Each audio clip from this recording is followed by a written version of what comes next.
사장님을 보냈어요. 근데 그 포크레인 사장님이 내가 혼배해 준 사람이야. 근데 나하고 동갑인데 45에 결혼을 했어요. 45에 37살짜리 예쁜 섹시하고. 근데 내가 혼배를 해주면서 제일 걱정인 게 신랑도 나이가 너무 많고 신부도 나이가 너무 많은 거예요. 그래서 혼배를 해주면서 내가 그랬어요. 제발 애들 셋 낳는 게 내가 소원이다. 내가 그냥 혼배를 해주면서 간절하게 기도를 했어요. 근데 딸을 둘을 낳아갖고 온 거예요, 벌써. 그 이제 잠비아 갔다가 이제 보고하러 온다고 이제 부인하고 이제 딸 둘을 데리고 왔어요. 내가 맛있는 거 사준다고 읍내 나갖고 이제 막 그 이제 뭐 그 저 설계사들하고 이렇게 그것도 이제 맛있게 먹는데 애들이 아빠를 너무너무 좋아하는 거, 아빠를. 너무너무 아빠한테 두 명이 매달려갖고 떨어지지 않아. 1살, 3살짜리라는데 그냥 막 떨어지진 않더라고. 부럽더라고요. 근데 문제는 뭐냐면 나한테 그러는 거예요. 그 정사장이 나한테 그러는, 아우 신부님 얘네들이 나를 그냥 이렇게 매달려갖고 내가 그냥 저 신부님 맛있는 거 먹지도 못하고 내가 이렇게 힘들다고. 그래서 내가 한마디 했어요. 누가 놔달라고 그랬어? 아니, 만약에 너희들이 음흉한 생각으로 여자를 쳐다보면 누나를 빼라고 그랬어요. 그 정도로 예수님이 간음에 대해서. 나는 참 그 성서가 너무 괴로워요. 난 그 성서에 의하면 내 누나는 한 6,000개는 빼. 6,000개. 우리 인간은 나약하기 때문에 이 세상 살면서 죄를 지을 수밖에 없어요. 그런데 죄는 나로부터 시작되는 죄가 있어요. 나로부터 시작되는 죄. 게으름, 시기심, 그 다음에 또 욕심, 그리고 잘못된 판단. 그런데 이런 미움, 이런 것들은 다 나로부터 나오는 죄인데 바깥으로부터 오는 죄가 있어요. 내가 욕먹을 때 여러분들 화 나요, 안 나요? 멀쩡한데 욕먹을 때 화가 참 많이 나는 것 같아요. 우리 인생 살아가면서 욕 안 먹을 수 있는 사람 있을까요? 내가 정말 좋은 일에, 내가 하느님 일에, 하느님 일하면 일할수록 욕 더 많이 먹어요. 하느님 일. 저는 욕 먹을 것 같아요, 안 먹을 것 같아요? 많이 먹어요. 많이 먹어요. 아니 뭐 하다못해 대통령은 욕 먹어요, 안 먹어요? 욕 먹어요. 우리가 인생 살아가면서 누가 나 욕할 때 막 분노할 필요 없어요. 왜냐하면 인간이라는 것 자체가, 생겨먹은 것 자체가 그렇게 평화롭게 살기가 쉽지가 않아요. 제일 좋은 거는 산속에 들어가서 혼자 살면 욕 안 먹죠. 제일 좋은 방법은 그거예요. 사실 저는 지금 여기 산속에서 사는 거나 거의 마찬가지예요. 그래서 저는 사실은 본당 신부님들보다 훨씬 나아요. 본당 신부는 그냥 교우들하고 하면서 욕을 얼마나 많이 먹겠어요. 네? 진짜 많이 먹을 거예요. 본당 신부님들은 아무리 잘해도, 잘하는 것도 어떨 때 보면 때로는 욕먹는 다 거리가 돼요. 근데 본당 신부님들은 또 이렇게 있다 보면은 교우들이랑 좋은 사람도 있지만 교우 마음에 안 드는 사람도 있잖아요. 마음에 안 드는, 싫든 좋든 자기 5년 동안, 임기 동안 마음에 안 드는 사람 봐야 되잖아요. 얼마나 또 괴로운 일이에요. 근데 나는 여러분들이 아무리 마음에 안 들어도 여러분들 오늘 왔다가 오늘 가. 이게 얼마나 행복한지 몰라요. 얼마나 행복한지 몰라요. 어쨌든 마음에 안 들어도 가, 오늘. 네. 그리고 뭐 길어야 2박 3일 정도 있다가 가시는 거잖아요. 그래서 저는 개인적으로 참 마리아처럼 좋은 몫을 택한 것 같아요. 예. 사실 본당 시민에서 참 힘든 것 같아요. 그리고 적어도 여기 생태마을을 이 멀리 강원도까지 뭐 부산에서, 저 광주에서, 대구에서, 서울에서 오신 분들은 적어도 여기 오고 싶은 의지가 있는 분들이 오는 거 아니에요. 오기 싫으면 안 올 거 아니야, 안 올 거. 그러니까 적어도 오고 싶은 의지가 있는 분들이 오기 때문에 나를 바라보는 눈이 하트야. 하트야. 그러니까 나는 행복한 거죠. 근데 인간이 살면서 욕 안 먹을 수가 없어요. 욕하면 또 예수님 생각 안 할 수가 없어요. 욕 제일 많이 먹은 분이 예수님이에요, 예수님. 예수님 참 욕 많이 드셨어요. 그 예수님은 모두에게 사랑받았을 거라고 생각하면 여러분들 오해입니다. 수많은 사람이 예수님에게 돌을 집어 던지려고 했어요. 또 마귀랑 친구라고 비난까지 했어요. 여러분들 대놓고 넌 마귀 새끼야 이렇게 말하면 여러분들 기분 좋을 것 같아요, 안 좋을 것 같아요? 듣는 말 중에 가장 기분 나쁜 말이 바로 그런 말이에요. 넌 마귀 새끼 같아. 어떻게? 아니, 넌 마귀 새끼하고 친구냐? 근데 예수님은 마귀하고 베엘제불의 힘을 빌려갖고 마귀 쫓아낸다고 그러잖아요. 마귀라는 그런 욕까지 들으셨고, 마지막에는 모든 예루살렘에 모인 사람들이 어떻게 했냐면 죽이자, 죽어라. 마지막. 저는 그 장면을 상상을 해봐요. 내가 여기 지금 한 200여 분 있는데 여러분들이 갑자기 하트였다가 갑자기 마음이 돌변해갖고 죽어라 막 그러면은요 아마 미칠지도 몰라요. 근데 예수님 딱 그 상황에 접하신 분이 예수님이에요. 예수님은 하늘나라 선포하시면서 모두에게 환영받지는 않으셨어요. 여러분들 여기 계신 분들 가운데 내가 봉사활동 하는데 이 욕을 먹어가면서까지 봉사활동 해야 하나?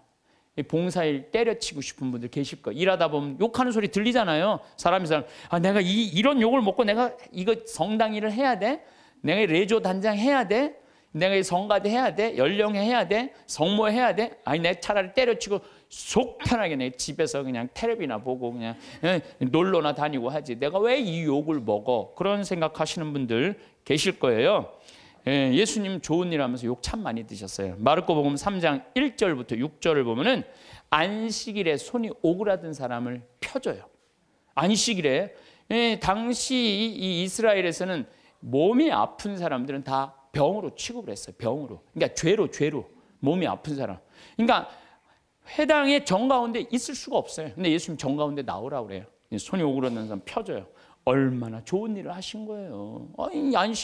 안식일이도 뭐든 손 오그라든 사람 펴준 거 얼마나 좋은 일을 한 거예요. 그런데 사람들은 예수님의 이 얘기를 듣고 바리사이들은 나가서 곧바로 헤로데 당원들과 더불어 예수님을 어떻게 없앨까 모의를 하였다. 예수님 착한 일하고도 칭찬받지 않고 제거의 대상이 돼요. 착한 일하고도 욕먹고 심지어 죽이려고 덤비는 사람들도 있었죠. 성당 다니면서 정말 남 미워한 적도 없고 불쌍한 사람, 어려운 사람 도와주면서 성당 일만 했는데 욕먹으면 기분 나쁘죠. 마음 안에 뭐가 있냐면 분노가 일어나고 미움이 일어나요. 내가 정말 착하게 살았는데 나 욕하는 사람이 있으면 아무리 착한 사람이라도 뭐가 일어나요? 분노가 일어나죠. 저는 내가 아주 영적으로 아주 좋아하는 선배 신부님이 계세요. 근데 이거 굉장히 오래전 얘기, 한 10년도 더 된 일인데 이제 수원 빈센트 병원에서 뭐 만날 일이 있어갖고 그러다 제가 무슨 일을 하느냐고 좀 늦게 나갔어요. 근데 이제 내가 이제 그분 30분 약속을 어긴 거죠. 그분이 막 저 주차하는 경비 아저씨가 우리 이제 그 형님 신부님 멱살을 쥐고 막 흔드는 거예요. 그래서 사복을 입고 있었어요. 그래서 내가 지금 당신 뭐 하는 거냐고. 이 사람이 뭐 차를 어쩌고 이 사람이 뭐냐고. 이 교구의 국장 신부님인데 그랬더니 그냥 이분이 그 손을 놓더니 신부님이었느냐고. 너무너무 죄송하다고 막 얼굴이 하얘져 갖고 그러더라고. 그래서 내가 형 신부라고 그러면 되지 왜 그 멱살을 쥐고 흔들리고 그래? 그랬더니 내가 주차하면 안 되는 데다 주차를 내가 해갖고 이 사람이 상황이 어려웠다는 거예요. 상황이 어려우니까 이제 자기가 이제 차를 빼러 나왔더니 화가 나니까 이제 멱살을 이제 쥐고 흔들으니까 내가 잘못했는데 그 정도 취급받는 걸 가지고 내가 뭐 신분이 그런 말을 어떻게 하느냐고. 이야, 난 뭐 그전에도 훌륭하다고 생각을 했지만은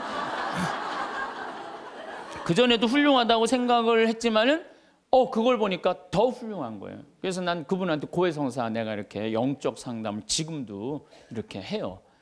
그 정도의 겸손을 가지고 있는 분 정도면 욕먹는 걸 우리는 되게 싫어하잖아요.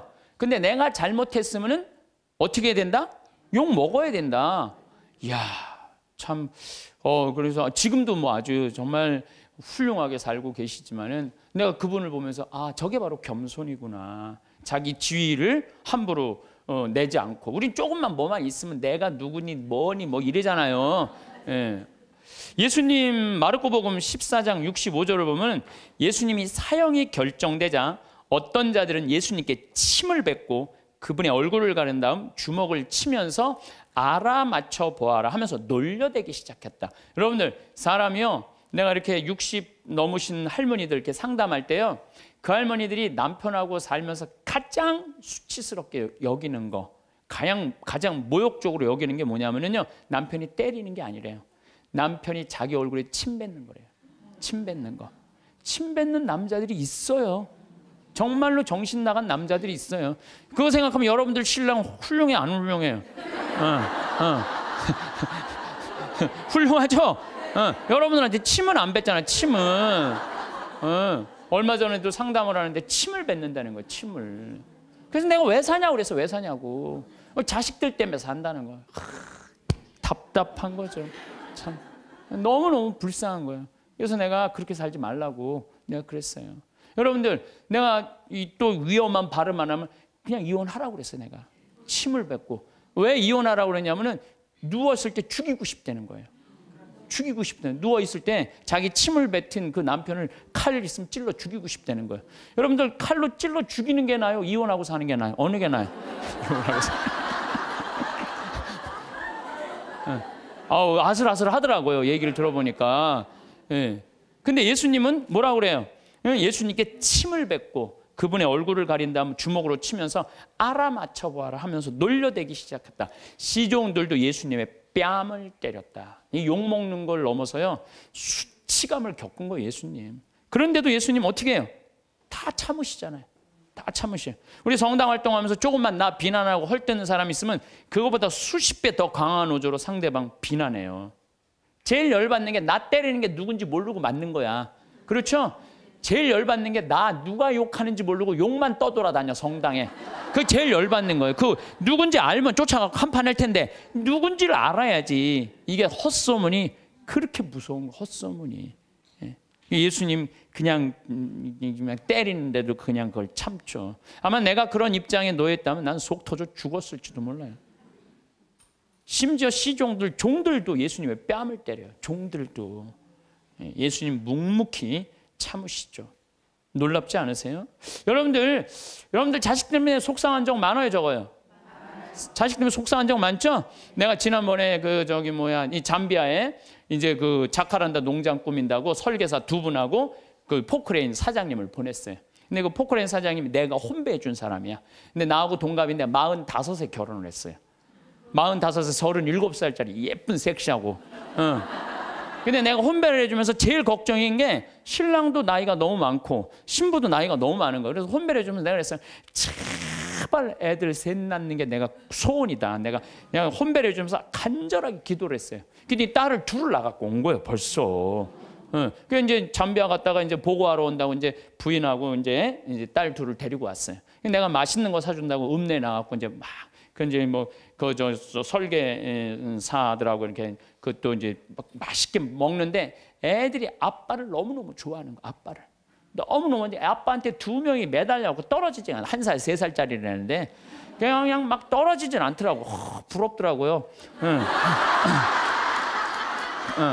근데 문제는 뭐냐면 나한테 그러는 거예요. 그 정 사장이 나한테 그러는, 아우 신부님, 얘네들이 나를 그냥 이렇게 매달려갖고 내가 그냥 저 신부님 맛있는 거 먹지도 못하고 내가 이렇게 힘들다고. 그래서 내가 한마디 했어요. 누가 놔달라고 그랬어? 아니 걔들이 놔달라고 그런 적 있어? 지들이 좋아갖고 늙어갖고 결혼해갖고 나 둘씩이나 낳고, 그 지들이 좋아갖고 낳았으면 책임을 져야지. 얘네들 때문에 힘들다는 게 말이랑 돼?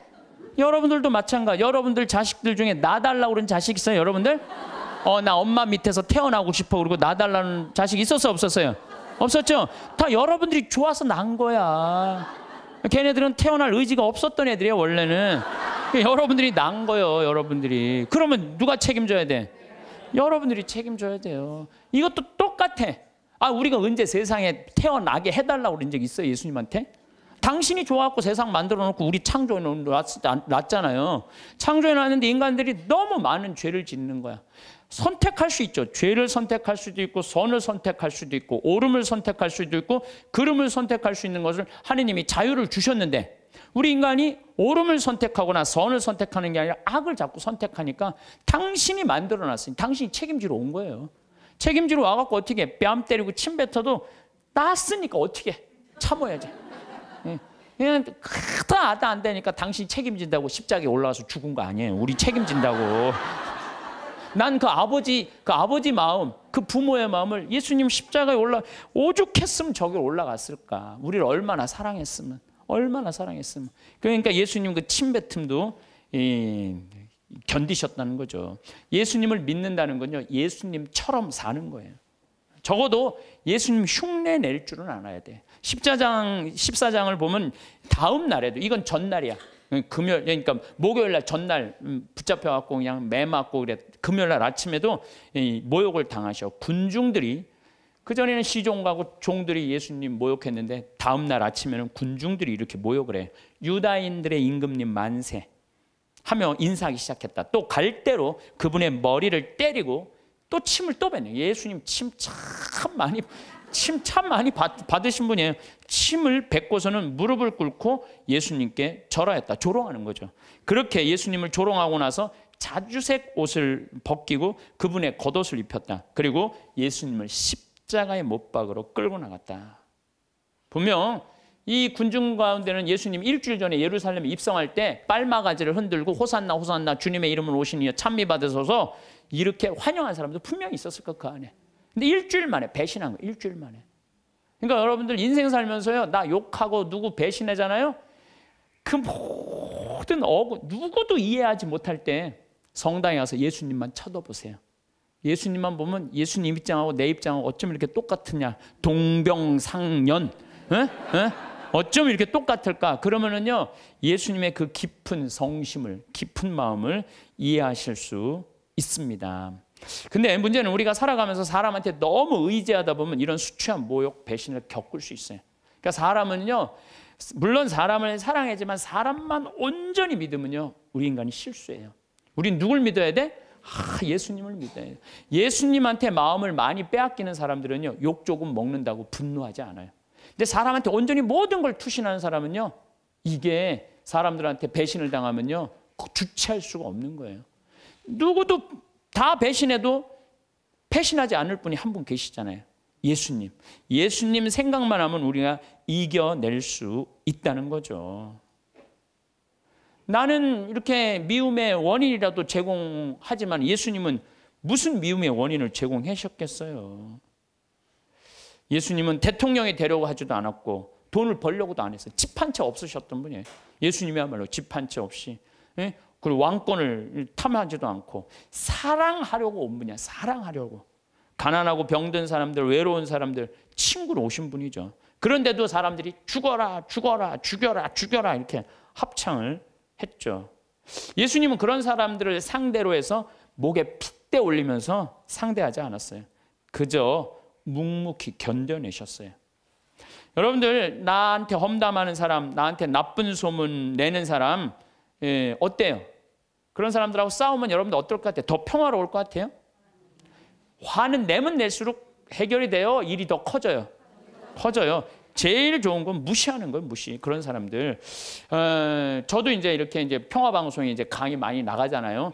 또 강의도 또 무지하게 텔레비에 많이 내보내더라고. 일주일에 8번이나 그냥 평화방송에 내보내. 그러니까 이제 내 강의를 이제 듣다가 좋아하는 분들도 있지만 내 강의 싫어하는 분도 있어요. 싫어하는 분. 또 우리 천주교 교우들도 뭐 싫어하겠지만 천주교 아닌 사람들도 싫어하는 경우가 있어요. 그럼 내욕을 인터넷에다 무지하게 해요. 막. 그래갖고 이제 쫙 읽어보면, 야, 정말 욕 대단하게 한다. 근데 나는 대꾸를 안 해요. 거기서 그래, 제발 황 신부 대꾸해라. 그래도 난 절대 대꾸하지 않아요. 네. 왜 대꾸하지 않느냐면 내가 그 사람이 어떤 사람인 줄 알고, 그 사람이 무슨 중학생인지 고등학생인지 남자인지 여자인지 할머니인지 할아버지인지 교육을 높게 받은 사람인지 낮게 받은 사람인지 성격이 어떤 사람인지 전혀 모르고 그 인터넷에 몇 줄 나온 걸 가지고 그 사람하고 말싸움으로 그게 해결이 될 일이에요? 그렇지 않겠어요? 우리 인생이 다 똑같은 것 같아요. 여러분들, 우리가 바라보는 사람은 상대방의 빙산일각이라고 그러잖아요. 빙산일각. 예? 우리가 이렇게 1912년에 타이타닉 호가 갈다가 이 조그만 빙산인 줄 알고 지나갔는데 이 밑에 엄청난 빙산이 있어갖고 이래갖고 그냥 침몰한 거 아니에요. 우리가 사람을 보는 건 이 꼭대기만 보는 거지 이 안에 이 사람이 할아버지가 어떻게 했는지, 할머니가 어땠는지, 엄마 아버지한테 맞고 자랐는지, 사랑을 받고 살았는지 우리가 알 게 뭐예요? 그냥 요 겉에 드러난 것만 가지고 우리가 사람을 평가할 수도 없고 상대할 수도 없는 문제라는 거예요. 그래서 나는 인터넷에서 절대 대꾸하지 않아요. 네. 왜? 그 사람이 어떤지를 알고 어떻게 알아? 내가 이렇게 눈으로 보고 얼굴을 마주보면 밤새서라도 얘기할 수 있겠지. 근데 그 사람이 막 내가 욕을 했는데 만났는데 막 2m에 막 팔뚝 막 한 대 맞으면 막 갈 것 같아. 그럼 어떻게 해? 네. 그러니까 우리가 쉽게 이렇게 분노하거나 쉽게 상대한테 싸움을 한다는 게 좋은 게 아니에요.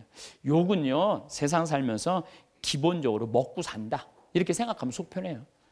왜? 누가 욕 먹고 살았어? 예수님이 욕 먹고 살았으니까. 예수님이 모욕을 당했으니까 우리도 인생 살면서 조금 모욕당하는 거, 욕 먹는 거, 그 어느 정도 그거를 이겨내려고 그럴 때 인생이 고통스러운 거예요.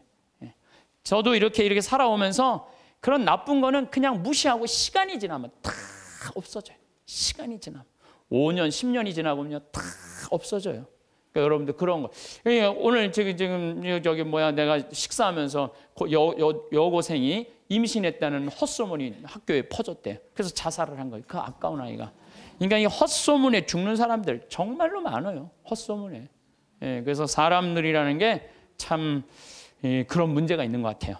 자, 그렇다면 우리 인간이 참 죄를 짓고 살아요. 게으르고 나약하고 그다음에 시기심 많고 죄를 져. 나 같은 죄인도 용서받을 수 있나요? 여러분들 인생 살아오면서 정말로 누구한테도 얘기하기 부끄러운 죄들이 있으시죠? 저는 많아요. 누구한테도 얘기하기 부끄러운 죄들 참 많아요. 근데 나 같은 죄인이 과연 용서받을 수 있느냐? 나 같은 죄인도 과연 용서받을 수 있을까? 저는 예수님이 요한복음 8장에 보면 간음한 여인 얘기가 나요. 그거를 읽으면요 굉장히 위로가 많이 돼요. 이 여자가 간음을 하다 현장에서 잡혔어요. 2000년 전에 간음하는 거하고 지금 간음하는 거하고 이건 질이 달라요. 지금은 너무 쉬운 일이지만 2000년 전에는요 간음하는 게 쉽지가 않아요. 그 다음에 당시 이스라엘 사람들은 어떻게 했느냐면은 다 여자들은 다 가리고 눈만 내놨어. 눈만 내놨어. 그러니까 어떻게 생겼는지도 뭐 눈만 보고도 간음을 한 거예요. 눈만. 이 여자 무지하게 예뻤던 여자예요. 그것만 보고도. 그러니까 이 온몸을 다 가려요. 지금도 이스라엘 사람들이 눈만 이렇게 내놓고 다녀요. 눈만. 저 동네 사람 왕래도 없는데 간음하다 이 여자가 붙잡힌 거예요. 그러니까 예수님은 간음에 대해서 단호하셨어요. 만약에 너희들이 우명한 생각으로 여자를 쳐다보면 누나를 빼라고 그랬어요. 그 정도로 예수님 간음에 대해서. 나는 참 그 성서가 너무 괴로워요. 난 그 성서에 의하면 내 누나는 한 6,000개는 빼. 6,000개. 내 누나는 6,000개는 빼야 돼요. 이 누나 하나도 안 남았을 거야 지금. 아무리 갈아 껴도 계속 빼야 돼. 계속. 도시에 나가면요 대단해요. 도시에 나가면은 요즘 또 여자들이 다리가 얼마나 예뻐요. 옷을 얼마나 야하게 입고 다녀요. 이야, 그럼 그냥 눈알 그냥 빼야 돼요. 눈알. 아마 여기 계신 분들도 눈알 남아 있을 사람 별로 없을 것 같은데. 예수님 그렇게 간음에 대해서 단호하셨어요. 간음하면 안 된다. 그런데 간음한 여자가 현장에서 붙잡혔어요. 예수님, 당신 간음하면 눈알 빼라고 그러지 않았느냐. 또 한편으로는 모든 사람을 용서하라고 그러지 않았느냐. 둘 중에 뭘 선택할 것이냐. 예수님이 이 여자 편을 들면은 상당히 이상해지는 거예요. 근데 2000년 전에 예수님께서 간음한 여자 입장에 쓰여요. 그래갖고 너희 중에 죄 없는 사람 먼저 이 여자를 돌로 쳐라. 난 이 여자 입장 이해한다 이거예요. 이야, 이거 대단한 일이에요. 이거 보통 용기 아니면 이게 제정신 가지고는 이거 못해요. 보통 용기 가지 않으면은. 근데 예수님은 그 여인을 감쌌던 거예요. 그 여인을. 하나둘 떠나가니까 예수님이 너 죄를 묻던 사람이 다 어디 갔느냐? 주님, 하나도 없습니다. 다 떠났습니다. 근데 그 다음 말이 더 기가 막혀요. 그들이 네 죄를 묻지 않았다면 나도 네 죄를 묻지 않겠다. 그러니까 여기 계신 분들, 예수님은요 우리를 그만큼 사랑하시는, 우리 나약한 인간, 쓰러질 수밖에 없는 인간, 부족한 인간임을 인정하시는 거예요. 그러니까 충분히 우리 인간을 인정하고 이해하고 계신 분이 예수님인 거죠. 그러니까 그 예수님한테 여러분들은 그 예수님을 사랑하면요, 막 가슴이 막 설레고 막 기쁘고 끝도 한도 없는 사랑을 갖고 침뱉음을 안경나 십자가에 그냥 올라가서 그냥 우리들을 위해서 돌아가시지를 않나. 대단하잖아요. 그러니까 혹시 여기 계신 분들 나 같은 죄인도 용서받을 수 있나? 용서받을 수 있어요. 진심으로 주님께 용서 청하면. 그래서 삶이 변해야죠. 사람은요, 근데 저는 요즘 우리나라 문화에 조금 안타까운 게 뭐냐면은 한 번 잘못하면 죽일 놈이야. 다시는 회복할 수가 없어. 우리나라 사회가 그래요. 한 번 잘못하면. 근데 교회는, 주님은요, 한 번 잘못해도 다시 용서 청하면은요, 기회를 주세요. 너무너무 좋죠? 여러분들 성당 잘 나온 거예요. 성당 잘 나온 거예요. 근데 더 기가 막힌 거는 요한복음 4장에 사마리아 여인 얘기. 사마리아 여인, 예수님이 이제 이 유다에서 예루살렘에서 성전을 막 둘러엎어요. 성전을 둘러엎고 막 채찍으로 막 후드려 까요. 그러니까 사람들이 예수님을 죽이려고 그래요. 그러니까 그 한바탕 하고 이제 갈릴레아, 예수님 본 활동 문제인 갈릴레아로 가려고 그러는데, 갈릴레아로 가는데 예루살렘에서 갈릴레아로 올라가면은 이게 갈릴레아 호수고 이게 사해예요. 여기가 이제 예루살렘인데 여기 사마리아 동네가 있어요. 시카르라는 동네가 있어요. 시카르. 근데 유대인들은요, 사마리아 동네를 들어가지 않았어요. 사마리아 동네 들어가면은요, 더럽다고. 그래서 이렇게 갈릴레아 요르단강으로 올라가든지 바닷가로 올라가요. 근데 예수님은 돌아가기 귀찮았나 봐요. 그냥 가로질러 그냥 가요. 가로질러. 그러니까 가다가 시카르라는 동네에 가고 정오쯤 목이 마르셨어요. 그래갖고 이제 우물에 딱 앉아 계셨어요. 근데 우물이라는 공간은 누구의 공간이에요? 남자들의 공간이에요? 여자들의 공간이에요? 여자들의 공간이에요. 그 우물가에는 남자들이 가는 게 아니에요. 근데 이 남자인 예수님 우물가에 다 남자하고 여자는 정부는 다 어디서 나냐? 우물가에서 다 나는 거예요. 정부 우물가. 갑돌이하고 갑순이도 우물가에서 뭐 이렇게 해갖고 엄마 이러지 마세요. 이러다가 다 정부 난 거 아니에요. 예? 그러니까 남자가 하여튼 우물가 간다. 이거 별로 좋은 게 아니에요. 근데 우물가에 앉아 계신 거야. 그 자체가 별로. 사마리아에다가 시카르라는 동네 남자가 우물가에 앉아 있고 아주 장면이 안 좋은 거예요. 근데 정오에 여자 하나가 물동이를 잃고 물을 탁 뚫어 나와요. 이 여자도 문제가 많은 여자예요. 왜 문제가? 요 장면 하나만으로도 문제가 많아. 왜? 이 사마리아라는 게 굉장히 더워요. 덥기 때문에 낮에 물 뚫어 나오는 여자는 없어요. 물은 언제 뚫어 오냐면 새벽이나 밤중에 뚫어 나와요. 새벽이나 밤중에. 근데 이 여자는 새벽에 뚫어 나올 수가 없는 여자야. 밤중에도 뚫어 나올 수 없는 여자야. 아무도 안 나오는 정오에 나올 수밖에 없는 여자예요. 문제가 많은 여자죠. 문제가 많은 여자예요. 그래갖고 이제 물을 딱 뚫어 놨는데 이게 또 남자고 여자가 이제 우물가에서 만난 거잖아요. 근데 예수님 먼저 말을 걸어요. 나한테 물 좀 한 잔 줄래? 희약가시를 거는 거야. 나한테 물 좀 한 잔 줄래? 그러니까 이 여자가 당장에 뭐라 그래요?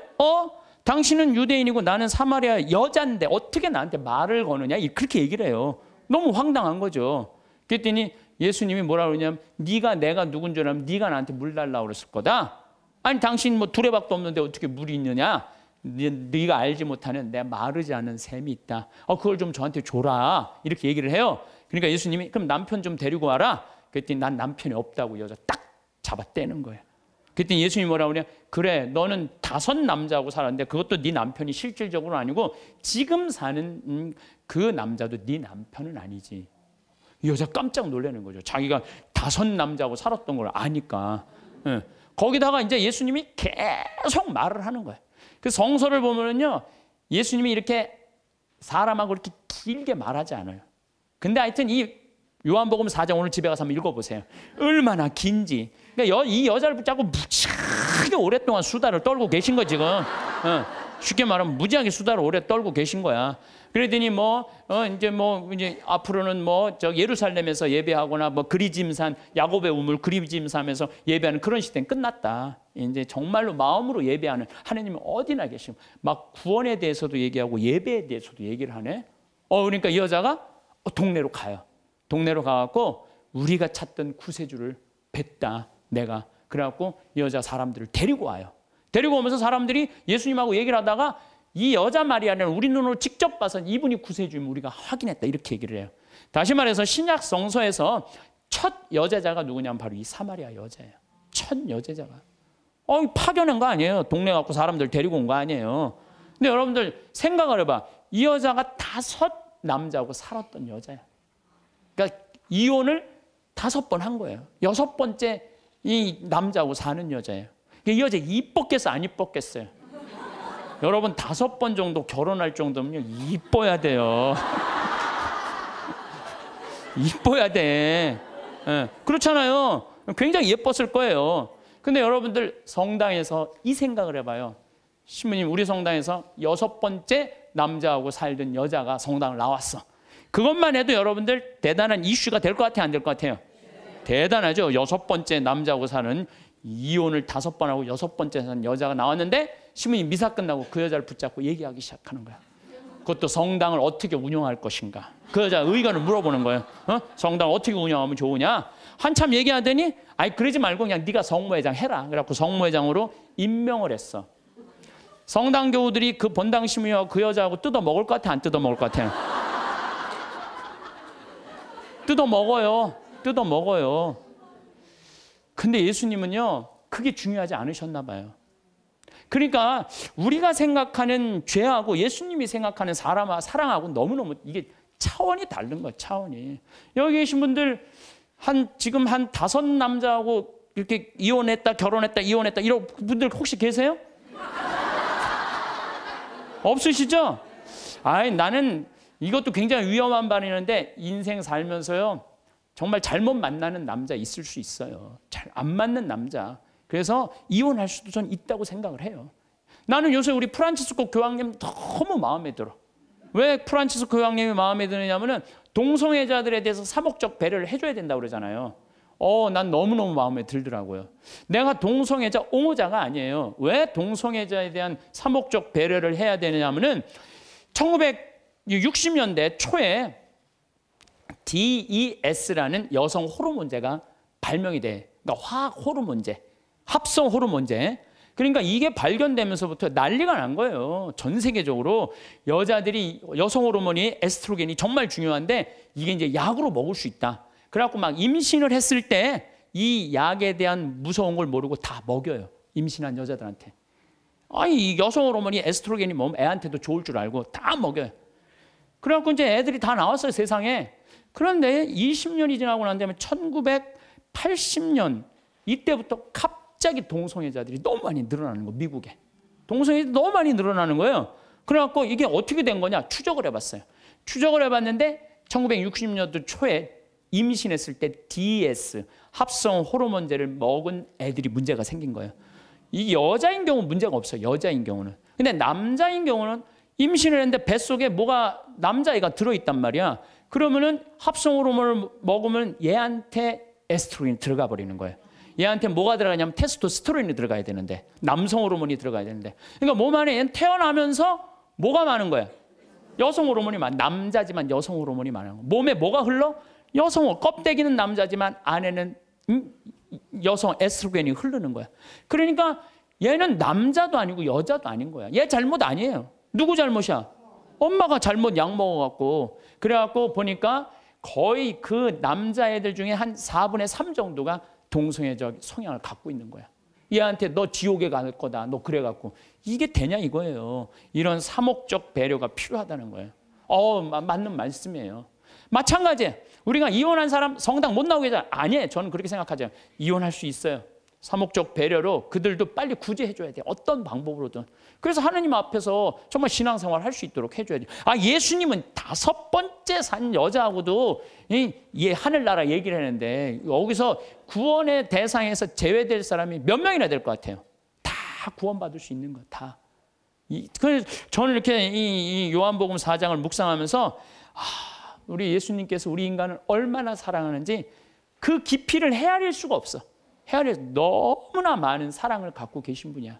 그러니까 여기 계신 분들 중에 나 같은 사람이 과연 성당 일을 할 수 있을까? 나 같은 사람이 과연 주님의 일을 할 수 있을까? 내가 이런 위선자가 아닐까? 아니에요. 여러분들 진정으로 회개하고 용서 청하고 삶의 변화. 회개라는 게 뭐예요? 삶의 변화되는 거 아니에요. 다시 열심히 살면은 하나님께서 받아준다는 거. 어떤 사람이라도 다 받아준다는 거예요. 근데 우리는요, 죄 속에 갇혀서 이러지도 못하고 저러지도 못하는 사람들 참 많아요. 나는 죄인이야. 밥 먹어. 난 죄인이 무슨 밥을 먹어. 나 안 먹어. 그냥 술만 계속 먹는 거야. 나는 죄인이야. 술만 계속 먹어. 그러면 이 사람은 영원히 구제받을 수 없는 거예요. 예수님은 어떤 죄도 다 용서해 준다. 어떤 죄도. 성령을 모독하는 죄만 빼고는 다 용서해 줘요. 성령을 모독하는 죄만 빼고 다 용서해 줘요. 성령을 모독하는 죄가 뭐예요? 제가 신학교 때 너무 미운 사람이 있었어요. 그래서 지금 돌아가셨어요. 은퇴한 신부님한테 계속 고해성사를. 나 그 사람이 너무 밉습니다. 또 한 달 지나고 그 사람이 너무 밉습니다. 또 지나고 그 사람. 이제 신부님이 나를 아니까 한 7번째 고해를 하는데 신부님이 딱 그러더라고요. 학사님, 하느님의 사랑을 믿습니까? 안 믿습니까? 그러더라고요. 좀 믿는데요. 그랬더니 학사님은 내가 생각하기엔 하느님의 사랑을 안 믿는 사람이라고. 당신이라고 그러더니 당신은 하느님의 사랑을 안 믿는 사람이라고. 무슨 말씀이냐고. 당신이 고해성사를 받으면 하느님께서 온전히 용서해 줬다. 그럼 그거를 믿어야지. 왜 못 믿고 7번이나 똑같은 죄를 고백하냐 이거야. 그게 바로 성령을 모독하는 죄. 성령을 모독하는 죄. 하느님의 은총을 온전히 믿어야 되는데 그 하느님의 은총을 안 믿는 거야. 용서 받았을까? 아니야, 안 받았을 것 같아. 또 가서 확인해보고 용서 받았을까? 안 받아. 또 가서 이게 성령을 모독하는 죄라는 거예요. 나도 보좌 신부 때 고해성사를 이렇게 주면은 이쪽에서 고해성사를 줬어. 그러고 다 사죄를 해줬어. 근데 이쪽에 문 열면 이쪽 여자가 여기 와서 또 하는 거예요. 고해성사를. 진짜로 또 하는 거예요. 1년 내내 계속. 그래서 막 신경질을. 왜 자꾸 벌써 이미 죄를 고해사해 줬는데 왜 하느님의 자비를 안 믿느냐고. 이 자매가 그러는 거예요. 나는 용서 못 받은 것 같다고. 하느님의 사랑을 못 믿는 거죠. 무한한 하느님의 사랑을. 우리가 회개가 뭐가 필요해요? 종교가 뭐가 필요해요? 용서가 없다면. 그러니까 하느님은 우리를 용서해 주셔요? 안 용서해 주셔요?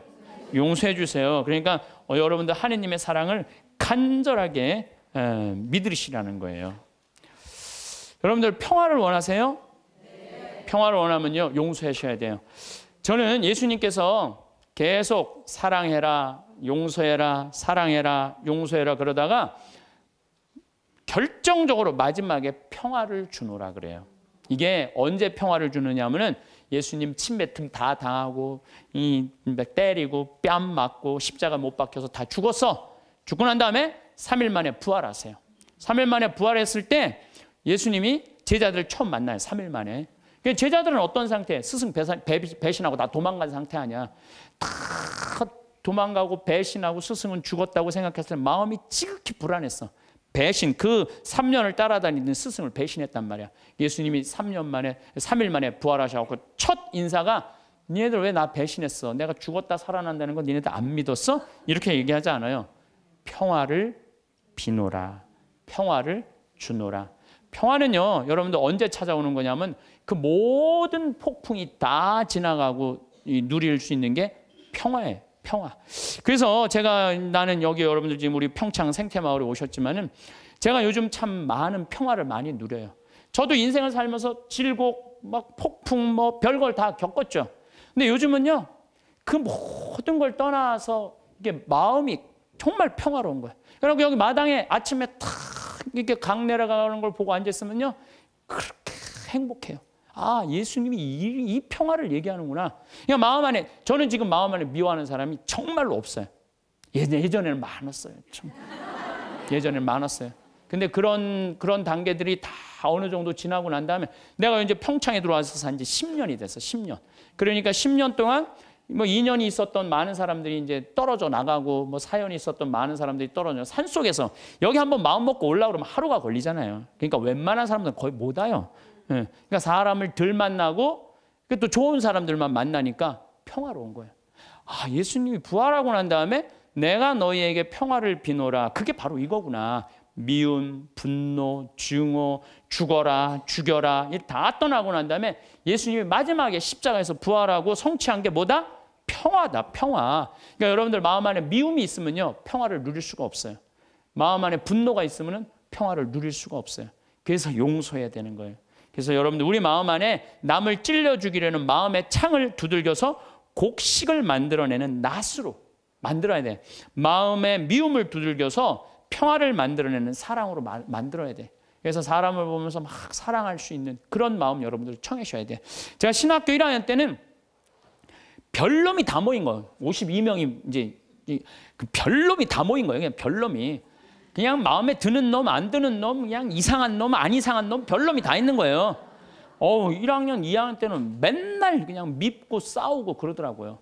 근데 3학년쯤 되니까 그런 미움이 다 인간으로 이해가 되고, 그러니까 이제 화장실에 있으면 발자국 소리, 누구 발자국 소리까지 다 알아요. 같이 이제 기숙사에 살다 보면은. 3학년쯤 되면요, 다 애들이 이쁜 거예요. 다 마음에 드는 거예요. 신학생활이 너무 재미나. 얘를 만나도 좋고, 쟤를 만나도 좋고. 그 마음에 안 드는 놈들은 거의 다 나갔고, 또 신학교를. 우리가 52명이 들어갔는데 27명이 나갔으니까. 그중에 마음에 드는 놈들만 거의 남아 있었던 거죠. 그러니까 얘를 봐도 좋고 쟤를 봐도 좋고 다 좋은 거야. 신학교 생활이 너무 재밌는 거예요. 사랑하는 사람이 많으면 많을수록요, 우리가 즐거워요. 저는 이곳 생태마을 우리 직원들은 나를 어떻게 생각하는지 몰라도 나는 직원들이 다 이뻐요. 모든 걸 뿌리치고 여기 와갖고 기숙사 하면서 나하고 같이 농사 짓고 사는 직원 얼마나 고마워요. 그러니까 직원들을 보면 기분이 너무너무 좋아요. 직원이 마음에 안 들면은 사실은 사는 게 즐겁지 않잖아요. 근데 직원이 다 이뻐. 만나는 사람마다 다 좋고. 그러니 신나죠. 사는 게 즐거운 거죠. 일은 20년 동안 기다리고 있고. 은퇴하고 나면 또 요즘 커피숍 그거 생각을 많이 해요. 바리스타를 배워갖고 어떻게 해야 되겠다. 그러니까 일이 있으니까 죄를 안 짓고. 그래서 여러분들 마음 안에 저 대림 일주일에 이 얘기가 나와요. 남을 찔러주는 마음의 창을 두드려서 곡식을 만들어내는 낫으로 만들어라. 여러분들 그래서 마음 안에 창들이 있으면 다 없애세요. 미움 삐죽한 마음들이 있으면 그걸 다 용서를 해줄 때 사랑하는 사람이 옆에 있을 때 그것처럼 행복한 게 없는 거죠. 여러분들 이상우 씨가 그녀를 만나는 곳 100m 전이라는 노래 아시죠? 그녀를 만나는 곳 100m 전에서 가슴이 떨리며 그녀를 만나기 위해 구두도 새로 사고 옷도 깨끗이 차려입었지만 왠지 그녀를 만나기엔 자신의 모습이 못마땅하다는 노래 가사 내용이 있어요. 아시죠? 네, 그녀를 만나는 곳 100m 전. 우리는 신앙인이에요. 신앙이기 때문에 누구를 만나냐면 예수님을 만나요. 예수님을 만나려면 잘 만나려면 내 마음 안에 미움이 없어야 돼. 내 마음 안에 분노가 없어야 돼. 내 마음 안에 욕심이 없어야 돼. 그래갖고 내가 옷도 차려입고 구두도 사고 꽃도 준비하는 그런 마음으로 예수님을 만날 때 여러분들은 행복할 수 있어요. 신앙 기도 시간도 너무너무 즐겁고. 그래서 저는 용서의 삶이 참 중요해요. 제가 신부가 막 된 조원동 주교자 성당에서 휠체어를 찬 요한나 자매가 있어서 몸이 퉁퉁했는데 오늘도 휠체어 타고 오신 우리 형제님도 계시지만 휠체어를 탔어요. 근데 내가 그 자매 집에 가보니까 허름한 집에서 사는 거야. 휠체어를 타고 있는데. 그런데 더 기가 막힌 거는 그 휠체어를 탄 요한나 자매가 뇌성마비로 움직이지도 못하는 병자 셋을 모시고 사는 거야. 자기도 휠체어를 타고 다니는데 뇌성마비 환자 3명을 모시고 사는 거예요.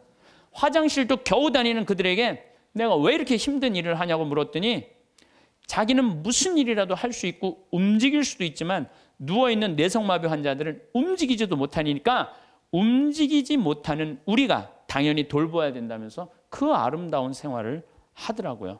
우리들은 말로만 회개한다고 용서해달라고 하는 건 의미가 없어요. 세례자 요한이 행동으로 회개하지 않고 세례만 받으려는 바리사이와 사두가이 사람들한테 이렇게 이야기하죠. 독사의 자식들아, 다가오는 진노를 피하라고 누가 너에게 일러주더냐?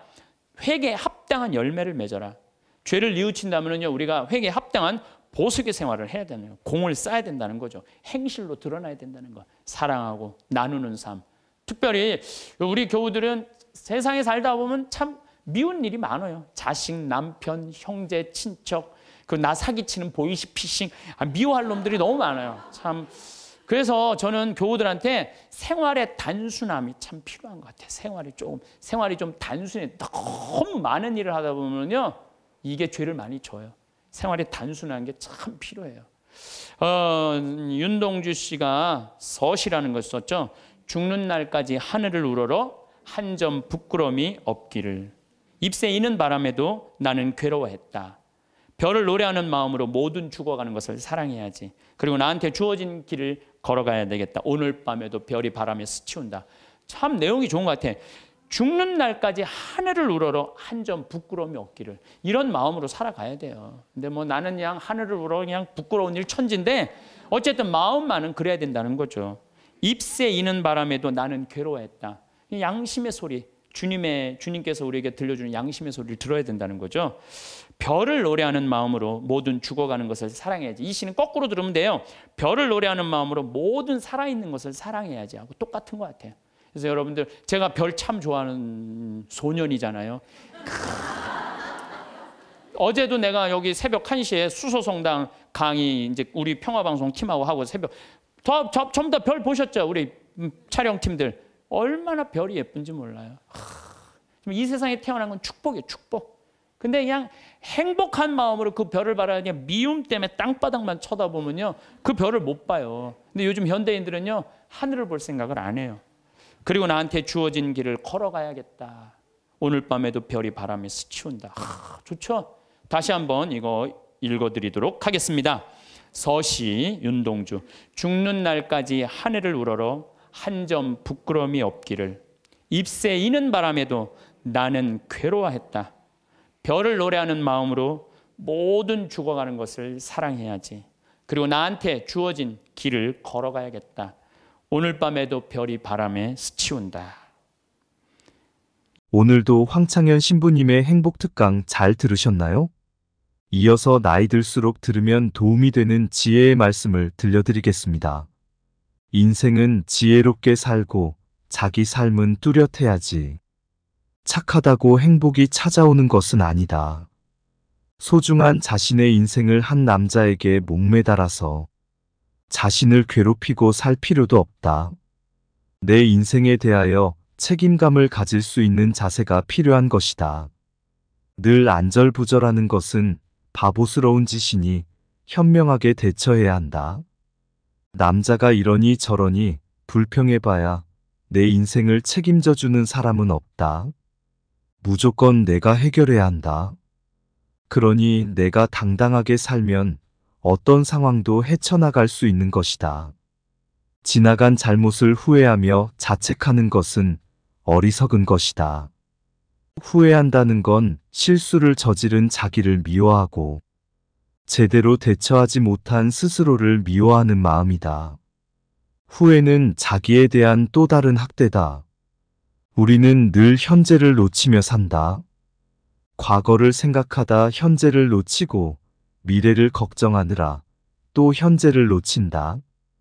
행복이란 어디서 뚝 떨어져 내게 오는 게 아니다.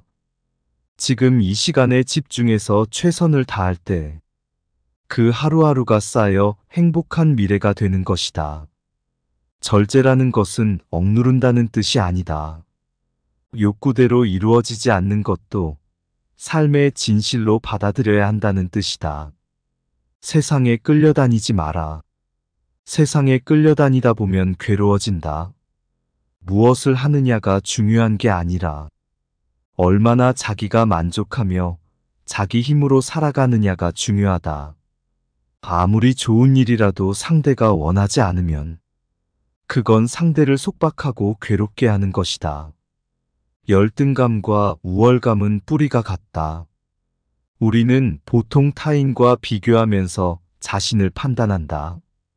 다른 사람보다 조건이 좋으면 우월감을 느끼고 다른 사람보다 조건이 나쁘면 열등감을 느낀다. 어떤 절대적인 기준이 있는 것이 아니라 누구와 비교하느냐 하는 데서 일어나는 내 마음의 문제이다. 행복으로 가는 길은 우리 마음이 바뀌지 않는 데 있는 게 아니라 마음이 바뀌는 줄 알고 그 변화에 구애받지 않는 데 있다. 좋아도 너무 들뜨지 않고 싫어도 너무 가라앉지 않아야 평온한 삶이 된다. 인간관계에서 갈등이 생길 때 문제 해결 방법은 서로 다름을 인정하고 이해를 하는 것이다.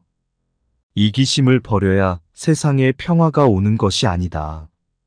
내가 이기적이듯이 상대도 이기적일 수 있다는 것을 이해하면 갈등이 크게 줄어든다. 집착이 큰 것은 의지심 때문이다.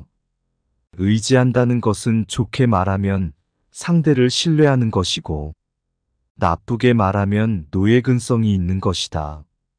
상대의 일거수일투족에 나의 희로애락이 좌우된다.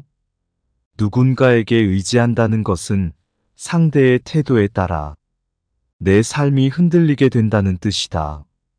의지하고 기대다 보면 내 생각, 내 주체성은 사라지고 늘 주변 사람들에게 매여서 괴로울 수밖에 없다.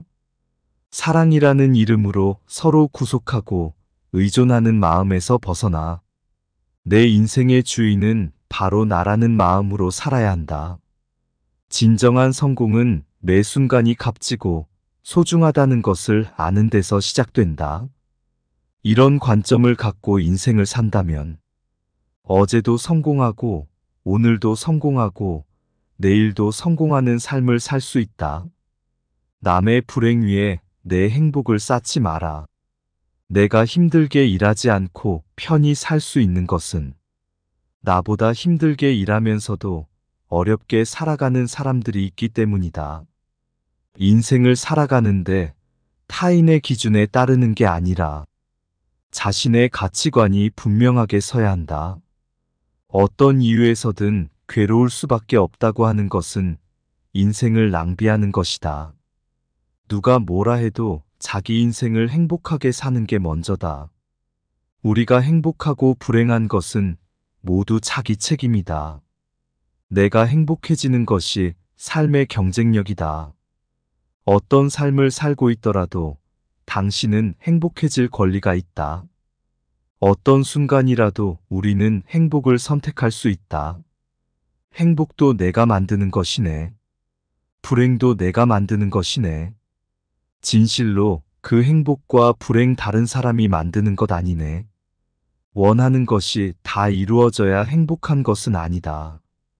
원하는 것이 다 이루어진다는 말은 환상이고 욕망일 뿐이다.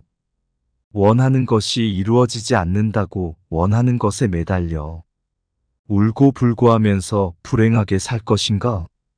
아니면 그런 가운데서도 행복하게 살 것인가? 이것은 선택의 문제다. 남의 인생에 신경 쓰지 말고 내 인생이나 잘 살아라. 나도 저 사람처럼 되고 싶다는 게 좋은 것 같지만 그러면 비교하는 마음에서 벗어나기 힘들고 따라갈 힘이 붙이다 보면 능력이 부족하다는 생각과 함께 자괴감이 생긴다. 남을 기준으로 삼지 말고 내가 하고 싶은 것, 내가 해야 할 것을 기준으로 출발하라. 사람은 자기 발로 서고 자기 눈으로 세상을 보며 스스로 책임지고 문제를 해결해 나갈 때 제대로 성장한다. 옳고 그름에 대한 생각이 분명한 사람일수록 화를 잘 낸다. 이래도 좋고 저래도 좋은 사람은 상대적으로 화가 적은 편이다. 화가 난다는 건 누구 때문이 아니라 내가 옳고 내가 틀렸다는 내 분별심 때문이다. 사사건건 옳고 그름을 가르는 습관이 내 안의 도화선에 자꾸만 불을 당기는 것이다. 화낼 일이 아닌데 내 기준에 맞지 않으니까 화가 나는 것이다. 말로 이기는 걸 너무 좋아하지 말고 말로 지는 것을 패배라고 생각하지 마라. 이기려는 생각이 있기 때문에 패배도 있다. 이기려는 생각이 없으면 패배할 일도 없다. 우리는 더 큰 불행을 겪어야 현재 우리가 가지고 있는 조건이 행복인 줄 안다. 현재 우리에게 주어진 조건이 그대로 행복인 줄 아는 것. 그것이 진리의 눈을 뜨는 거다. 남을 이해하면 내가 좋고 남을 이해하지 못하면 내가 괴롭다. 우리가 자기 자신에게 불만을 갖는 것은 스스로에 대한 기대가 너무 높기 때문이다. 이 세상 모든 존재는 부족한 것도 아니고 넘치는 것도 아니다. 존재는 다만 존재일 뿐이다. 사람이 때론 실패도 하고 때론 좌절도 해야 굳건한 성장을 한다. 우리는 내가 원하는 대로, 내가 하고 싶은 대로 되는 게 행복이고 자유라고 생각한다. 외적인 조건과 상황에 따라 행복하기도 하고 불행하기도 한 행복은 기껏해야 반쪽짜리에 불과하다. 행복의 기준을 미리 정해놓고 그 길만 고집한다면 도리어 행복에서 멀어진다. 반대로 내가 기대한 대로 되어야 한다는 고집을 내려놓고 인연 따라 지혜롭게 대처할 때 행복도 찾아온다. 남이 나를 평가하는 것에 너무 전전긍긍하면 죽을 때까지 남의 노예 생활을 해야 한다. 기대가 낮으면 만족이 크고 기대가 크면 불만이 커진다. 기대를 낮출수록 만족도가 커진다. 그냥 생긴 대로 살아라. 알고 지은 죄는 크고 모르고 지은 죄는 작다고 하지만 피해는 모르고 저지를 때가 더 크다. 우리의 고통은 무지 때문에 생기는 것이다. 죄가 있다면 그것은 무지 때문에 생겨난다. 문제 해결은 어리석음을 깨치는 것이다. 내가 원하는 것을 다 이룰 수 없고 남이 원하는 것을 내가 다 해줄 수도 없다. 내가 원하는 것을 다 이루려고 하는 것이 욕심이듯이 남이 원하는 것을 내가 다 해주려고 하는 것도 욕심이다. 욕심을 버리기 어려우면 움켜쥐고 괴로워하면 된다. 괴로운 것이 심하면 내려놓게 된다. 행복은 어려운 것이 아니다. 사물을 긍정적으로 보면 행복해진다. 자기 존재의 소중함을 알아라. 원하는 게 이루어졌다고 꼭 좋은 게 아니다. 원하는 게 안 이루어졌다고 그게 꼭 나쁜 것도 아니다. 인생에서 선택의 첫 번째 기준은 내가 먼저 행복해야 한다. 내가 괴로우면서 남을 돕는다고 하면 잠깐 도울 수는 있지만 오래는 못 간다. 아무리 좋은 부부라 하더라도 내가 원하는 걸 상대가 다 해줄 수 없고 상대가 원하는 것을 내가 다 해줄 수 없다. 서로 약간의 자유를 주고 생활할 때 두 사람의 관계가 오래가고 좋아진다. 내가 해줄 수 없는 것을 다 해줄 수 있다고 착각하면 못 해준 것에 대해 자꾸 죄책감을 느낀다. 사람들은 자기가 원하는 대로 안 이루어진다고 괴로워한다. 다 이루어질 수 있다고 착각을 하기 때문에 원하는 것이 이루어지지 않는다고 괴로워하는 것이다. 원하는 것이 이루어지면 다행이고 안 이루어지면 그만두면 된다. 내가 덕을 보려면 그만큼 손실이 따르고 대가를 치러야 한다. 내가 원하는 대로 세상 일이 다 될 수는 없다. 아이가 어릴 때는 따뜻하게 보살펴주는 게 사랑이고 커서는 냉정하게 정을 끊는 게 사랑이다. 어릴 때 보살피지 않는 것은 내팽개치는 것으로 외면이고 커서 보살피는 것은 집착하는 것으로 과잉보호이다. 아이가 10번쯤 말을 안 들었을 때 자기 안에서 화가 나면 자기 문제고 화가 전혀 안 나고 계속할 수 있으면 그건 내가 정말 아이를 사랑하는 거다. 아이를 깨우치는 것은 100번을 해도 아이를 위해서 하는 거지만 그건 아이의 선택이다. 내가 사랑을 받고 싶으면 내가 사랑하면 되고 목돈을 갖고 싶으면 저축을 하면 된다. 우리는 세상으로부터 사랑을 받으려 하지만 원하는 만큼 채워지지 않기 때문에 결국 실망하고 한탄하게 된다. 내가 시키는 대로 안 해서 화나는 것은 내 문제지 아이의 문제는 아니다. 부모가 자기 자식을 너무 높이 평가하기 때문에 항상 자식을 나무라는 것이다. 천하가 다 나를 안 믿어줘도 부모가 나를 믿어주면 아이에겐 자존감이 생긴다. 내가 주인으로 살려고 하면 그동안 나의 주인 노릇했던 것들이 반대한다. 그것을 두려워하면 주인이 되지 못한다. 우리가 행복하지 못한 이유는 항상 과거를 핑계 대기 때문이다. 미워하지 말라가 아니라 알고 보니 미워할 일이 아니다. 용서하다가 아니라 알고 봤더니 잘못한 게 아니다 하고 알게 된다. 이것을 깨달음이라고 한다. 자기 스스로 통찰력 즉 지혜를 갖게 되면 괴로움이 사라지게 된다. 지금 여기 나에게 깨어 있어라. 지금 여기 나에게 깨어 있기가 행복으로 가는 길이다. 물잔이 물잔이라 물을 담는 것이 아니고 물을 담으면 물잔이 되고 국을 담으면 국그릇이 되는 것이다. 화를 알아차린다는 것은 화가 일어날 조짐을 알아차리는 것이다. 화가 날 때 몸에 약간 열이 난다거나 호흡이 가빠지는 것을 감지할 수 있어야 한다.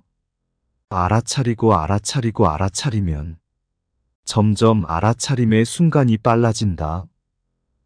주위의 소중한 분들에게도 공유해 주시면 좋을 것 같습니다. 한 번 더 들으시면 가슴에 더욱 새겨질 것입니다. 반복 재생합니다. 우리 인간은 나약하기 때문에 이 세상 살면서 죄를 지을 수밖에 없어요. 그런데 죄는 나로부터 시작되는 죄가 있어요. 나로부터 시작되는 죄, 게으름, 시기심, 그 다음에 또 욕심, 그리고 잘못된 판단. 그런데 이런 미움, 이런 것들은 다 나로부터 나오는 죄인데 바깥으로부터 오는 죄가 있어요. 내가 욕먹을 때 여러분들 화 나요, 안 나요?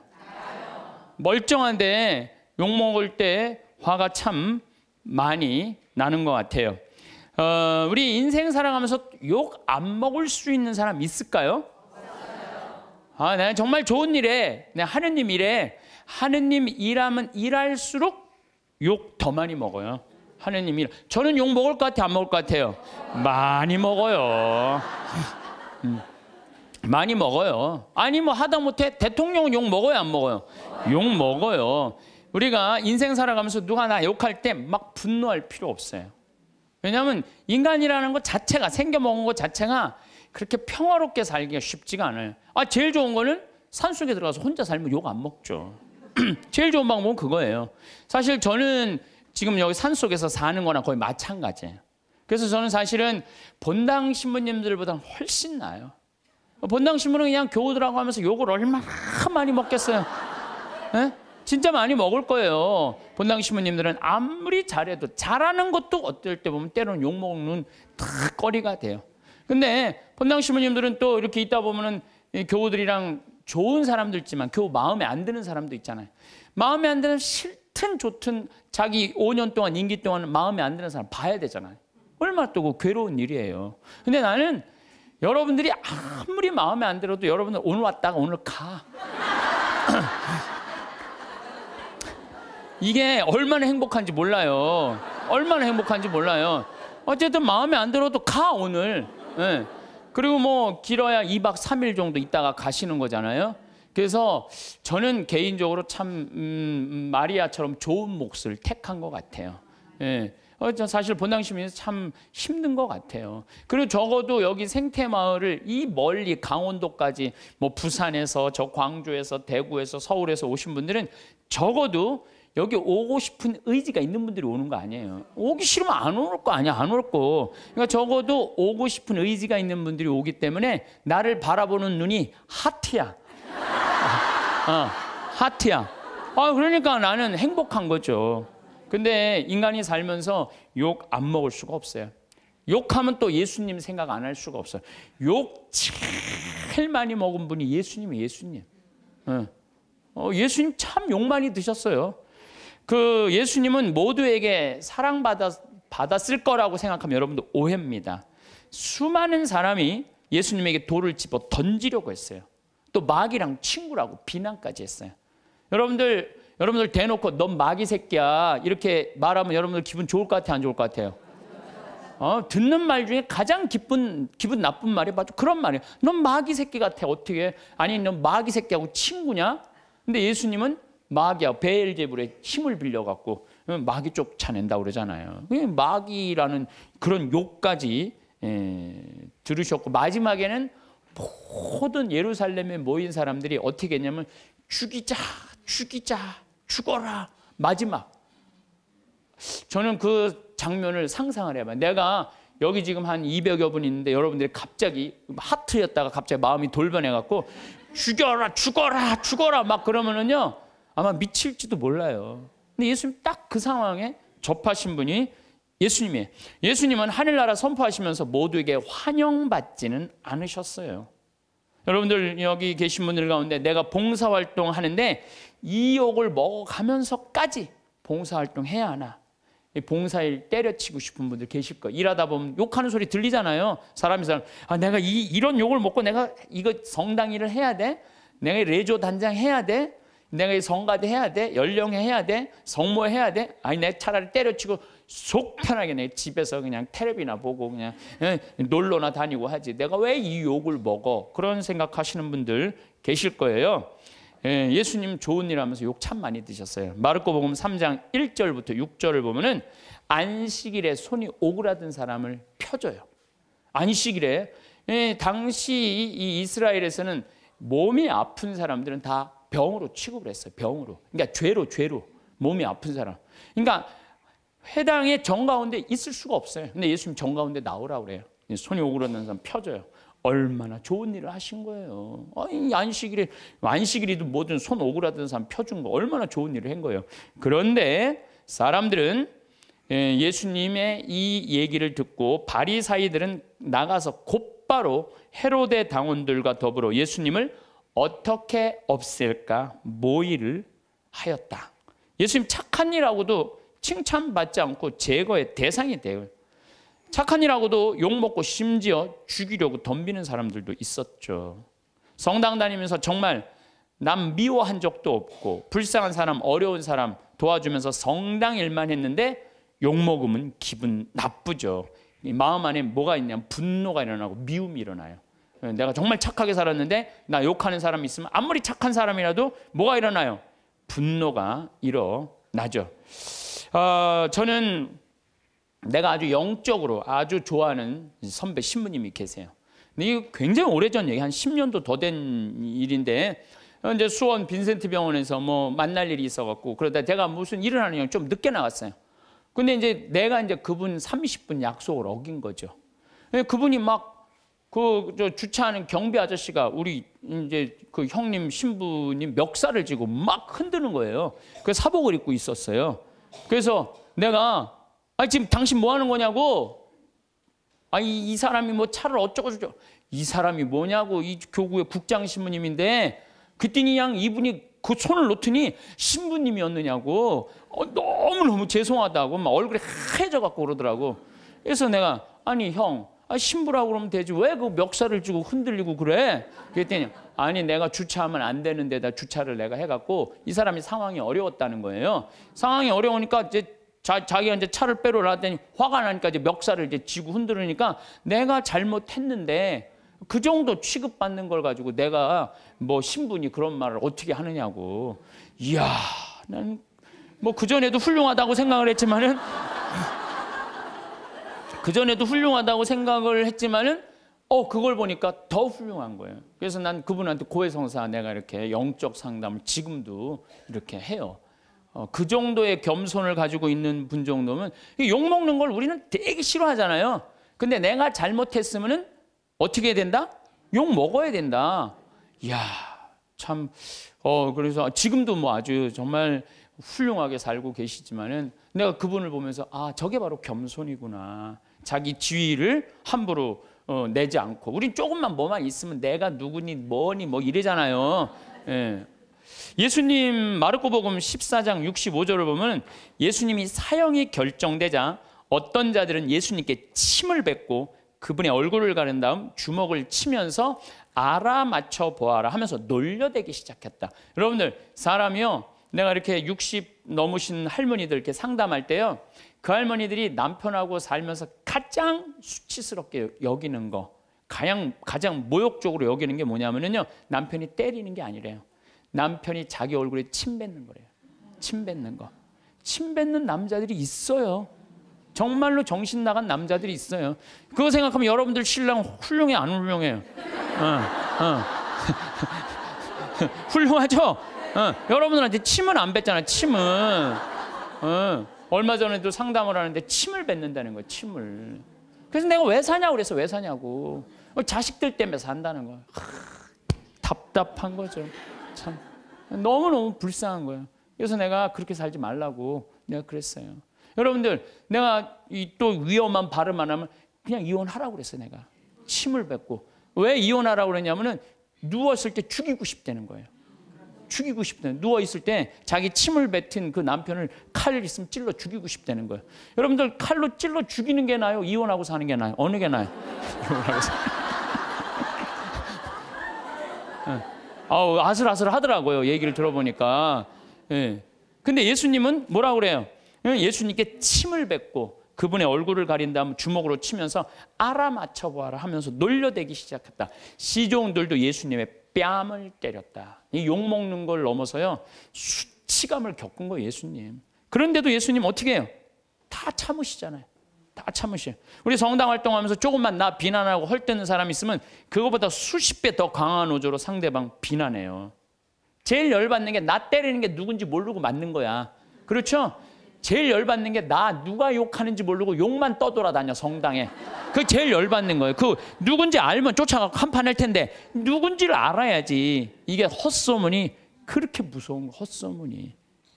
예수님 그냥 때리는데도 그냥 그걸 참죠. 아마 내가 그런 입장에 놓였다면 난 속 터져 죽었을지도 몰라요. 심지어 시종들, 종들도 예수님의 뺨을 때려요. 종들도. 예수님 묵묵히 참으시죠. 놀랍지 않으세요? 여러분들 자식 때문에 속상한 적 많아요, 적어요? 자식 때문에 속상한 적 많죠? 내가 지난번에 이 잠비아에 이제 그 자카란다 농장 꾸민다고 설계사 두 분하고 그 포크레인 사장님을 보냈어요. 근데 그 포크레인 사장님이 내가 혼배해 준 사람이야. 근데 나하고 동갑인데 45에 결혼을 했어요.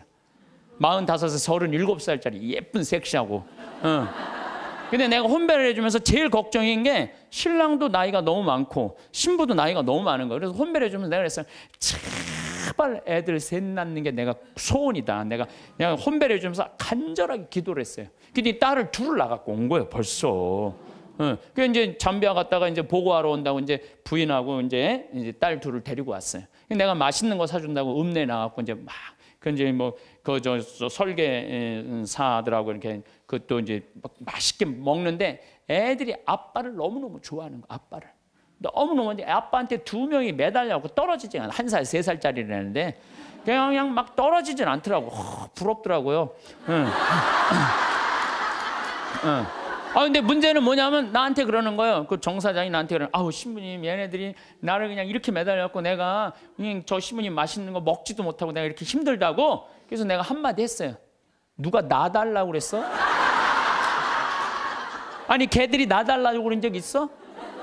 지들이 좋아갖고 늙어갖고 결혼해갖고 나 둘씩이나 낳고. 그 지들이 좋아갖고 낳았으면 책임을 져야지. 얘네들 때문에 힘들다는 게 말이랑 돼? 여러분들도 마찬가지. 여러분들 자식들 중에 놔달라고 그런 자식 있어요, 여러분들? 나 엄마 밑에서 태어나고 싶어 그러고 놔달라는 자식 있었어요, 없었어요? 없었죠? 다 여러분들이 좋아서 낳은 거야. 걔네들은 태어날 의지가 없었던 애들이에요, 원래는. 여러분들이 낳은 거예요, 여러분들이. 그러면 누가 책임져야 돼? 여러분들이 책임져야 돼요. 이것도 똑같아. 우리가 언제 세상에 태어나게 해달라고 그런 적 있어요, 예수님한테? 당신이 좋아갖고 세상 만들어 놓고 우리 창조해 놨잖아요. 창조해 놨는데 인간들이 너무 많은 죄를 짓는 거야. 선택할 수 있죠. 죄를 선택할 수도 있고 선을 선택할 수도 있고 옳음을 선택할 수도 있고 그름을 선택할 수 있는 것을 하느님이 자유를 주셨는데 우리 인간이 옳음을 선택하거나 선을 선택하는 게 아니라 악을 자꾸 선택하니까 당신이 만들어 놨으니 당신이 책임지러 온 거예요. 책임지러 와갖고 어떻게 뺨 때리고 침 뱉어도 낳았으니까 어떻게 참아야지. 그냥 크다 아다 안 되니까 당신이 책임진다고 십자가에 올라와서 죽은 거 아니에요. 우리 책임진다고. 난 그 아버지 마음, 그 부모의 마음을 예수님 십자가에 오죽했으면 저기 올라갔을까. 우리를 얼마나 사랑했으면. 그러니까 예수님 그 침뱉음도 견디셨다는 거죠. 예수님을 믿는다는 건요, 예수님처럼 사는 거예요. 적어도 예수님 흉내 낼 줄은 알아야 돼. 14장을 보면 다음 날에도, 이건 전날이야. 금요일, 그러니까 목요일 날 전날 붙잡혀갖고 그냥 매 맞고 그래. 금요일 날 아침에도 모욕을 당하셔. 군중들이, 그전에는 시종가고 종들이 예수님 모욕했는데 다음 날 아침에는 군중들이 이렇게 모욕을 해. 유다인들의 임금님 만세 하며 인사하기 시작했다. 또 갈대로 그분의 머리를 때리고 또 침을 또 뱉네. 예수님 침 참 많이 받으신 분이에요. 침을 뱉고서는 무릎을 꿇고 예수님께 절하였다. 조롱하는 거죠. 그렇게 예수님을 조롱하고 나서 자주색 옷을 벗기고 그분의 겉옷을 입혔다. 그리고 예수님을 십자가의 못 박으러 끌고 나갔다. 분명 이 군중 가운데는 예수님 일주일 전에 예루살렘에 입성할 때 빨마가지를 흔들고 호산나 호산나 주님의 이름으로 오시니 찬미 받으소서 이렇게 환영한 사람도 분명히 있었을 것 그 안에. 근데 일주일 만에 배신한 거예요. 일주일 만에. 그러니까 여러분들 인생 살면서요, 나 욕하고 누구 배신하잖아요. 그 모든 누구도 이해하지 못할 때 성당에 가서 예수님만 쳐다보세요. 예수님만 보면 예수님 입장하고 내 입장하고 어쩜 이렇게 똑같으냐. 동병상련. 어쩜 이렇게 똑같을까? 그러면은요, 예수님의 그 깊은 성심을, 깊은 마음을 이해하실 수 있습니다. 근데 문제는 우리가 살아가면서 사람한테 너무 의지하다 보면 이런 수치한 모욕, 배신을 겪을 수 있어요. 그러니까 사람은요, 물론 사람을 사랑하지만 사람만 온전히 믿으면요, 우리 인간이 실수해요. 우린 누굴 믿어야 돼? 예수님을 믿어야 돼. 예수님한테 마음을 많이 빼앗기는 사람들은요, 욕 조금 먹는다고 분노하지 않아요. 근데 사람한테 온전히 모든 걸 투신하는 사람은요, 이게 사람들한테 배신을 당하면요, 주체할 수가 없는 거예요. 누구도 다 배신해도 배신하지 않을 분이 한 분 계시잖아요. 예수님. 예수님 생각만 하면 우리가 이겨낼 수 있다는 거죠. 나는 이렇게 미움의 원인이라도 제공하지만 예수님은 무슨 미움의 원인을 제공하셨겠어요? 예수님은 대통령이 되려고 하지도 않았고 돈을 벌려고도 안 했어요. 집 한 채 없으셨던 분이에요. 예수님이야말로 집 한 채 없이. 그리고 왕권을 탐하지도 않고 사랑하려고 온 분이야. 사랑하려고. 가난하고 병든 사람들, 외로운 사람들 친구로 오신 분이죠. 그런데도 사람들이 죽어라, 죽어라, 죽여라, 죽여라 이렇게 합창을 했죠. 예수님은 그런 사람들을 상대로 해서 목에 핏대 올리면서 상대하지 않았어요. 그저 묵묵히 견뎌내셨어요. 여러분들, 나한테 험담하는 사람, 나한테 나쁜 소문 내는 사람, 어때요? 그런 사람들하고 싸우면 여러분들 어떨 것 같아요? 더 평화로울 것 같아요? 화는 내면 낼수록 해결이 돼요? 일이 더 커져요? 커져요. 제일 좋은 건 무시하는 거예요, 무시. 그런 사람들. 저도 이제 평화방송에 이제 강의 많이 나가잖아요. 또 강의도 또 무지하게 텔레비에 많이 내보내더라고. 일주일에 8번이나 그냥 평화방송에 내보내.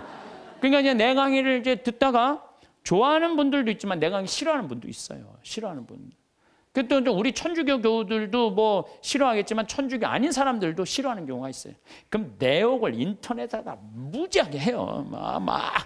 그래갖고 이제 쫙 읽어보면, 야, 정말 욕 대단하게 한다. 근데 나는 대꾸를 안 해요. 거기서 그래, 제발 황신부 대꾸해라. 그래도 절대 대꾸하지 않아요. 네. 왜 대꾸하지 않느냐면 내가 그 사람이 어떤 사람인 줄 알고, 그 사람이 무슨 중학생인지 고등학생인지 남자인지 여자인지 할머니인지 할아버지인지 교육을 높게 받은 사람인지 낮게 받은 사람인지 성격이 어떤 사람인지 전혀 모르고 그 인터넷에 몇 줄 나온 걸 가지고 그 사람하고 말싸움으로 그게 해결이 될 일이에요? 그렇지 않겠어요? 우리 인생이 다 똑같은 것 같아요. 여러분들, 우리가 바라보는 사람은 상대방의 빙산일각이라고 그러잖아요. 빙산일각. 예?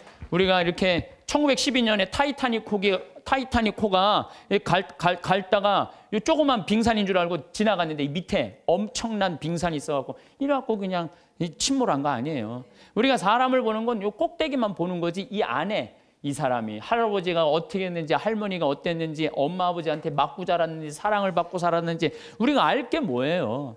그냥 요 겉에 드러난 것만 가지고 우리가 사람을 평가할 수도 없고 상대할 수도 없는 문제라는 거예요. 그래서 나는 인터넷에서 절대 대꾸하지 않아요. 네. 왜? 그 사람이 어떤지를 알고 어떻게 알아? 내가 이렇게 눈으로 보고 얼굴을 마주 보면 밤새서라도 얘기할 수 있겠지. 근데 그 사람이 막 내가 욕을 했는데 만났는데 막 2m에 막 팔뚝 막 한 대 맞으면 막 갈 것 같아. 그럼 어떻게 해? 예. 그러니까 우리가 쉽게 이렇게 분노하거나 쉽게 상대한테 싸움을 한다는 게 좋은 게 아니에요. 욕은요, 세상 살면서 기본적으로 먹고 산다. 이렇게 생각하면 속 편해요. 왜? 누가 욕 먹고 살았어? 예수님이 욕 먹고 살았으니까. 예수님이 모욕을 당했으니까 우리도 인생 살면서 조금 모욕당하는 거, 욕 먹는 거, 그 어느 정도 그거를 이겨내려고 그럴 때 인생이 고통스러운 거예요. 저도 이렇게 살아오면서 그런 나쁜 거는 그냥 무시하고 시간이 지나면 다 없어져요. 시간이 지나면 5년, 10년이 지나보면요 다 없어져요. 그러니까 여러분들 그런 거. 오늘 내가 식사하면서 여고생이 임신했다는 헛소문이 학교에 퍼졌대. 그래서 자살을 한 거예요. 그 아까운 아이가. 그러니까 이 헛소문에 죽는 사람들 정말로 많아요. 헛소문에. 그래서 사람들이라는 게 참 그런 문제가 있는 것 같아요. 자, 그렇다면 우리 인간이 참 죄를 짓고 살아요. 게으르고 나약하고 그 다음에 시기심 많고 죄를 져. 나 같은 죄인도 용서받을 수 있나요? 여러분들 인생 살아오면서 정말로 누구한테도 얘기하기 부끄러운 죄들이 있으시죠? 저는 많아요. 누구한테도 얘기하기 부끄러운 죄들 참 많아요. 근데 나 같은 죄인이 과연 용서받을 수 있느냐? 나 같은 죄인도 과연 용서받을 수 있을까? 저는 예수님이 요한복음 8장에 보면 간음한 여인 얘기가 나요. 그거를 읽으면요 굉장히 위로가 많이 돼요. 이 여자가 간음을 하다 현장에서 잡혔어요. 2000년 전에 간음하는 거하고 지금 간음하는 거하고 이건 질이 달라요. 지금은 너무 쉬운 일이지만 2000년 전에는요 간음하는 게 쉽지가 않아요. 그 다음에 당시 이스라엘 사람들은 어떻게 했느냐면은 다 여자들은 다 가리고 눈만 내놨어. 눈만 내놨어. 그러니까 어떻게 생겼는지도 뭐 눈만 보고도 간음을 한 거예요. 눈만. 이 여자 무지하게 예뻤던 여자예요. 그것만 보고도. 그러니까 이 온몸을 다 가려요. 지금도 이스라엘 사람들이 눈만 이렇게 내놓고 다녀요. 눈만. 저 동네 사람 왕래도 없는데 간음하다 이 여자가 붙잡힌 거예요. 그러니까 예수님은 간음에 대해서 단호하셨어요. 만약에 너희들이 우명한 생각으로 여자를 쳐다보면 누나를 빼라고 그랬어요. 그 정도로 예수님 간음에 대해서. 나는 참 그 성서가 너무 괴로워요. 난 그 성서에 의하면 내 누나는 한 6,000개는 빼. 6,000개. 내 누나는 6,000개는 빼야 돼요. 이 누나 하나도 안 남았을 거야 지금. 아무리 갈아 껴도 계속 빼야 돼. 계속. 도시에 나가면요 대단해요. 도시에 나가면은 요즘 또 여자들이 다리가 얼마나 예뻐요. 옷을 얼마나 야하게 입고 다녀요. 이야, 그럼 그냥 눈알 그냥 빼야 돼. 눈알.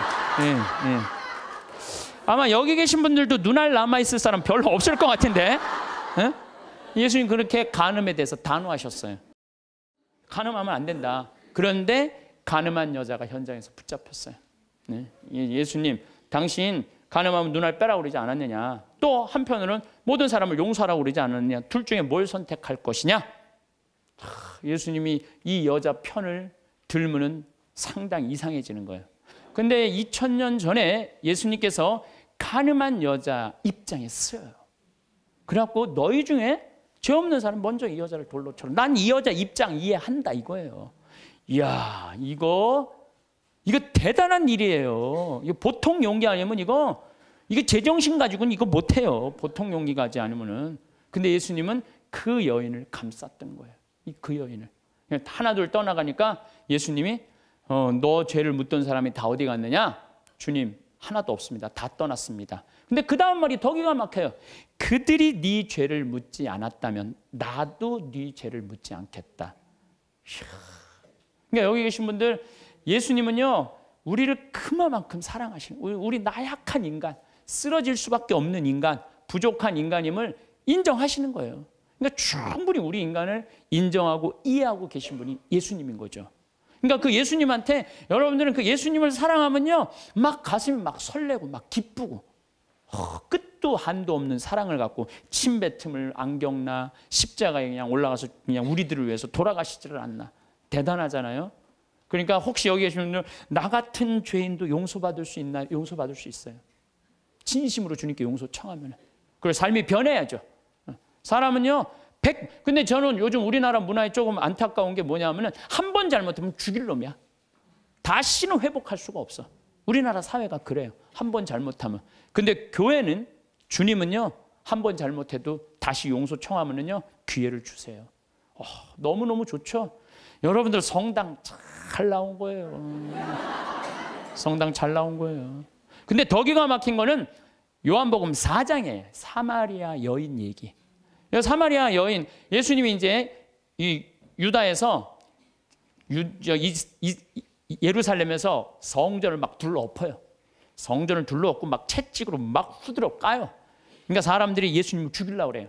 그러니까 그 한바탕 하고 이제 갈릴레아, 예수님 본 활동 무대인 갈릴레아로 가려고 그러는데, 갈릴레아로 가는데 예루살렘에서 갈릴레아로 올라가면은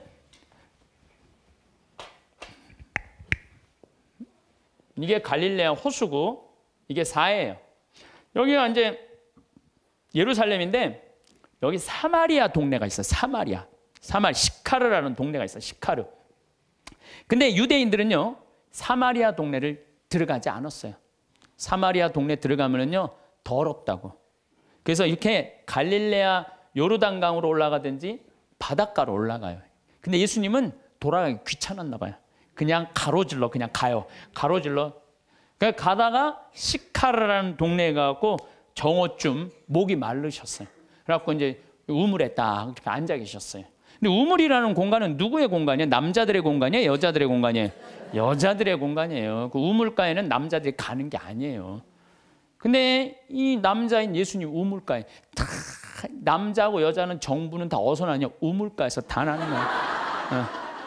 정부 우물가. 갑돌이하고 갑순이도 우물가에서 뭐 이렇게 해갖고 엄마 이러지 마세요. 이러다가 다 정부 난 거 아니에요. 예? 그러니까 남자가 하여튼 우물가 간다. 이거 별로 좋은 게 아니에요. 근데 우물가에 앉아 계신 거야. 그 자체가 별로. 사마리아에다가 시카르라는 동네 남자가 우물가에 앉아 이거 아주 장면이 안 좋은 거예요. 근데 정오에 여자 하나가 물동이를 일고 물을 탁 뚫어 나와요. 이 여자도 문제가 많은 여자예요. 왜 문제가? 요 장면 하나만으로도 문제가 많아. 왜? 이 사마리아라는 게 굉장히 더워요. 덥기 때문에 낮에 물 뚫어 나오는 여자는 없어요. 물은 언제 뚫어 오냐면 새벽이나 밤중에 뚫어 나와요. 새벽이나 밤중에. 근데 이 여자는 새벽에 뚫어 나올 수가 없는 여자야. 밤중에도 뚫어 나올 수 없는 여자야. 아무도 안 나오는 정오에 나올 수밖에 없는 여자예요. 문제가 많은 여자죠. 문제가 많은 여자예요. 그래갖고 이제 물을 딱 뚫어 놨는데 이게 또 남자고 여자가 이제 우물가에서 만난 거잖아요. 근데 예수님 먼저 말을 걸어요. 나한테 물 좀 한 잔 줄래? 희약가시를 거는 거야. 나한테 물 좀 한 잔 줄래? 그러니까 이 여자가 당장에 뭐라 그래요? 당신은 유대인이고 나는 사마리아 여자인데 어떻게 나한테 말을 거느냐? 그렇게 얘기를 해요. 너무 황당한 거죠. 그랬더니 예수님이 뭐라 그러냐면 네가 내가 누군 줄 알면 네가 나한테 물 달라고 그랬을 거다. 아니 당신 뭐 두레박도 없는데 어떻게 물이 있느냐? 네가 알지 못하는 내 마르지 않은 샘이 있다. 그걸 좀 저한테 줘라. 이렇게 얘기를 해요. 그러니까 예수님이 그럼 남편 좀 데리고 와라. 그랬더니 난 남편이 없다고 여자 딱 잡아 떼는 거예요. 그랬더니 예수님이 뭐라고 그러냐? 그래 너는 5 남자하고 살았는데 그것도 네 남편이 실질적으로 아니고 지금 사는 그 남자도 네 남편은 아니지. 이 여자 깜짝 놀라는 거죠. 자기가 5 남자하고 살았던 걸 아니까. 거기다가 이제 예수님이 계속 말을 하는 거예요. 그 성서를 보면은요, 예수님이 이렇게 사람하고 이렇게 길게 말하지 않아요. 근데 하여튼 이 요한복음 4장 오늘 집에 가서 한번 읽어보세요. 얼마나 긴지. 그러니까 이 여자를 붙잡고 무지하게 오랫동안 수다를 떨고 계신 거 지금. 쉽게 말하면 무지하게 수다를 오래 떨고 계신 거야. 그러더니 이제 앞으로는 예루살렘에서 예배하거나 그리짐산 야곱의 우물 그리짐산에서 예배하는 그런 시대는 끝났다. 이제 정말로 마음으로 예배하는 하나님은 어디나 계시고 막 구원에 대해서도 얘기하고 예배에 대해서도 얘기를 하네. 그러니까 이 여자가 동네로 가요. 동네로 가갖고 우리가 찾던 구세주를 뵀다 내가. 그래갖고 이 여자 사람들을 데리고 와요. 데리고 오면서 사람들이 예수님하고 얘기를 하다가 이 여자 마리아는 우리 눈으로 직접 봐서 이분이 구세주임을 우리가 확인했다 이렇게 얘기를 해요. 다시 말해서 신약 성서에서 첫 여제자가 누구냐면 바로 이 사마리아 여자예요. 첫 여제자가. 파견한 거 아니에요. 동네 갖고 사람들 데리고 온 거 아니에요. 근데 여러분들 생각을 해봐. 이 여자가 5 남자하고 살았던 여자야. 그러니까 이혼을 5번 한 거예요. 6번째 이 남자하고 사는 여자예요. 이 여자 이뻤겠어, 안 이뻤겠어요? 여러분 5번 정도 결혼할 정도면요 이뻐야 돼요. 이뻐야 돼. 예, 그렇잖아요. 굉장히 예뻤을 거예요. 근데 여러분들 성당에서 이 생각을 해봐요. 신부님, 우리 성당에서 6번째 남자하고 살던 여자가 성당을 나왔어. 그것만 해도 여러분들 대단한 이슈가 될 것 같아요, 안 될 것 같아요? 대단하죠. 6번째 남자하고 사는, 이혼을 5번 하고 6번째 사는 여자가 나왔는데 신부님 미사 끝나고 그 여자를 붙잡고 얘기하기 시작하는 거야. 그것도 성당을 어떻게 운영할 것인가. 그 여자 의견을 물어보는 거예요. 성당을 어떻게 운영하면 좋으냐. 한참 얘기하더니 아이 그러지 말고 그냥 네가 성모회장 해라. 그래갖고 성모회장으로 임명을 했어. 성당 교우들이 그 본당 신부님하고 그 여자하고 뜯어 먹을 것 같아, 안 뜯어 먹을 것 같아요? 뜯어 먹어요. 뜯어 먹어요. 근데 예수님은요, 그게 중요하지 않으셨나 봐요. 그러니까 우리가 생각하는 죄하고 예수님이 생각하는 사랑하고 너무너무 이게 차원이 다른 거예요, 차원이.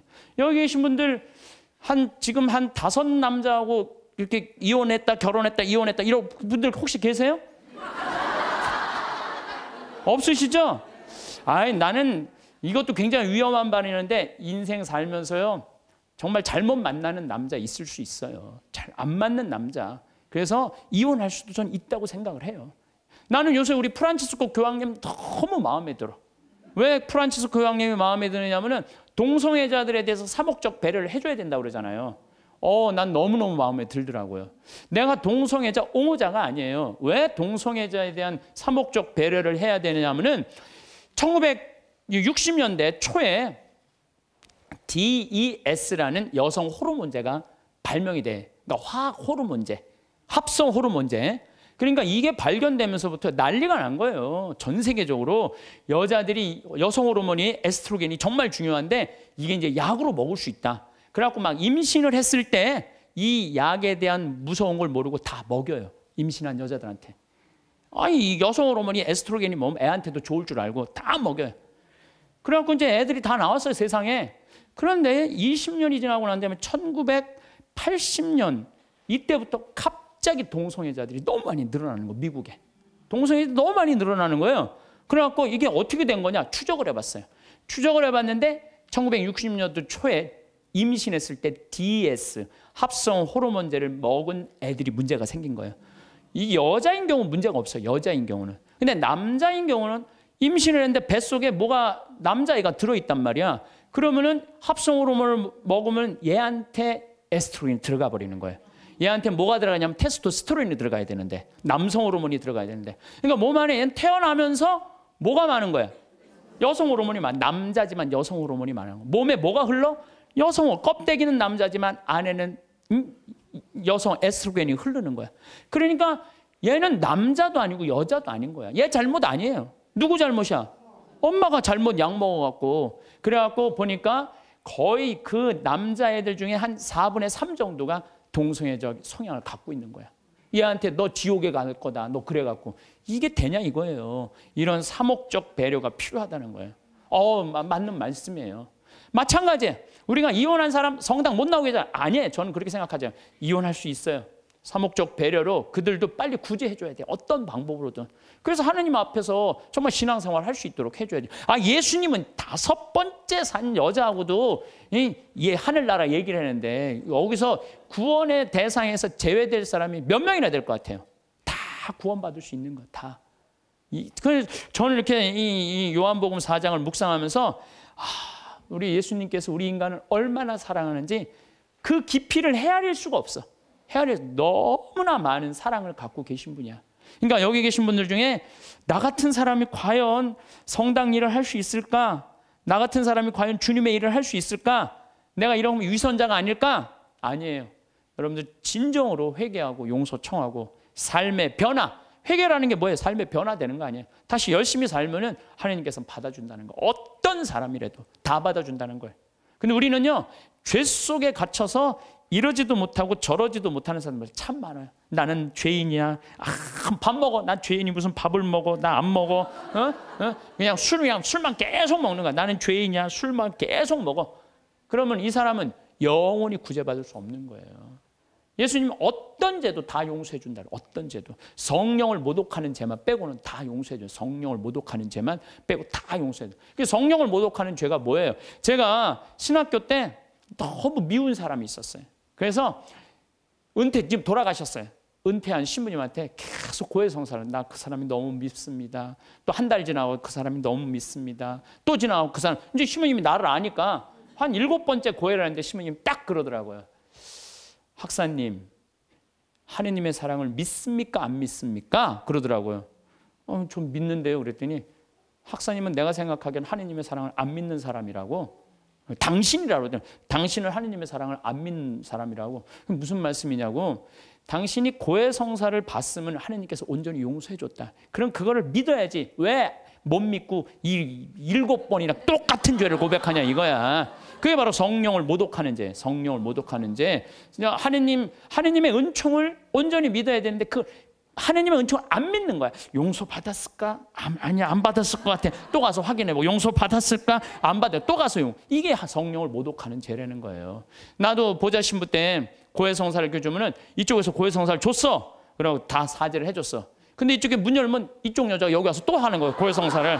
진짜로 또 하는 거예요. 1년 내내 계속. 그래서 막 신경질. 왜 자꾸 벌써 이미 죄를 고해사해 줬는데 왜 하느님의 자비를 안 믿느냐고. 이 자매가 그러는 거예요. 나는 용서 못 받은 것 같다고. 하느님의 사랑을 못 믿는 거죠. 무한한 하느님의 사랑을.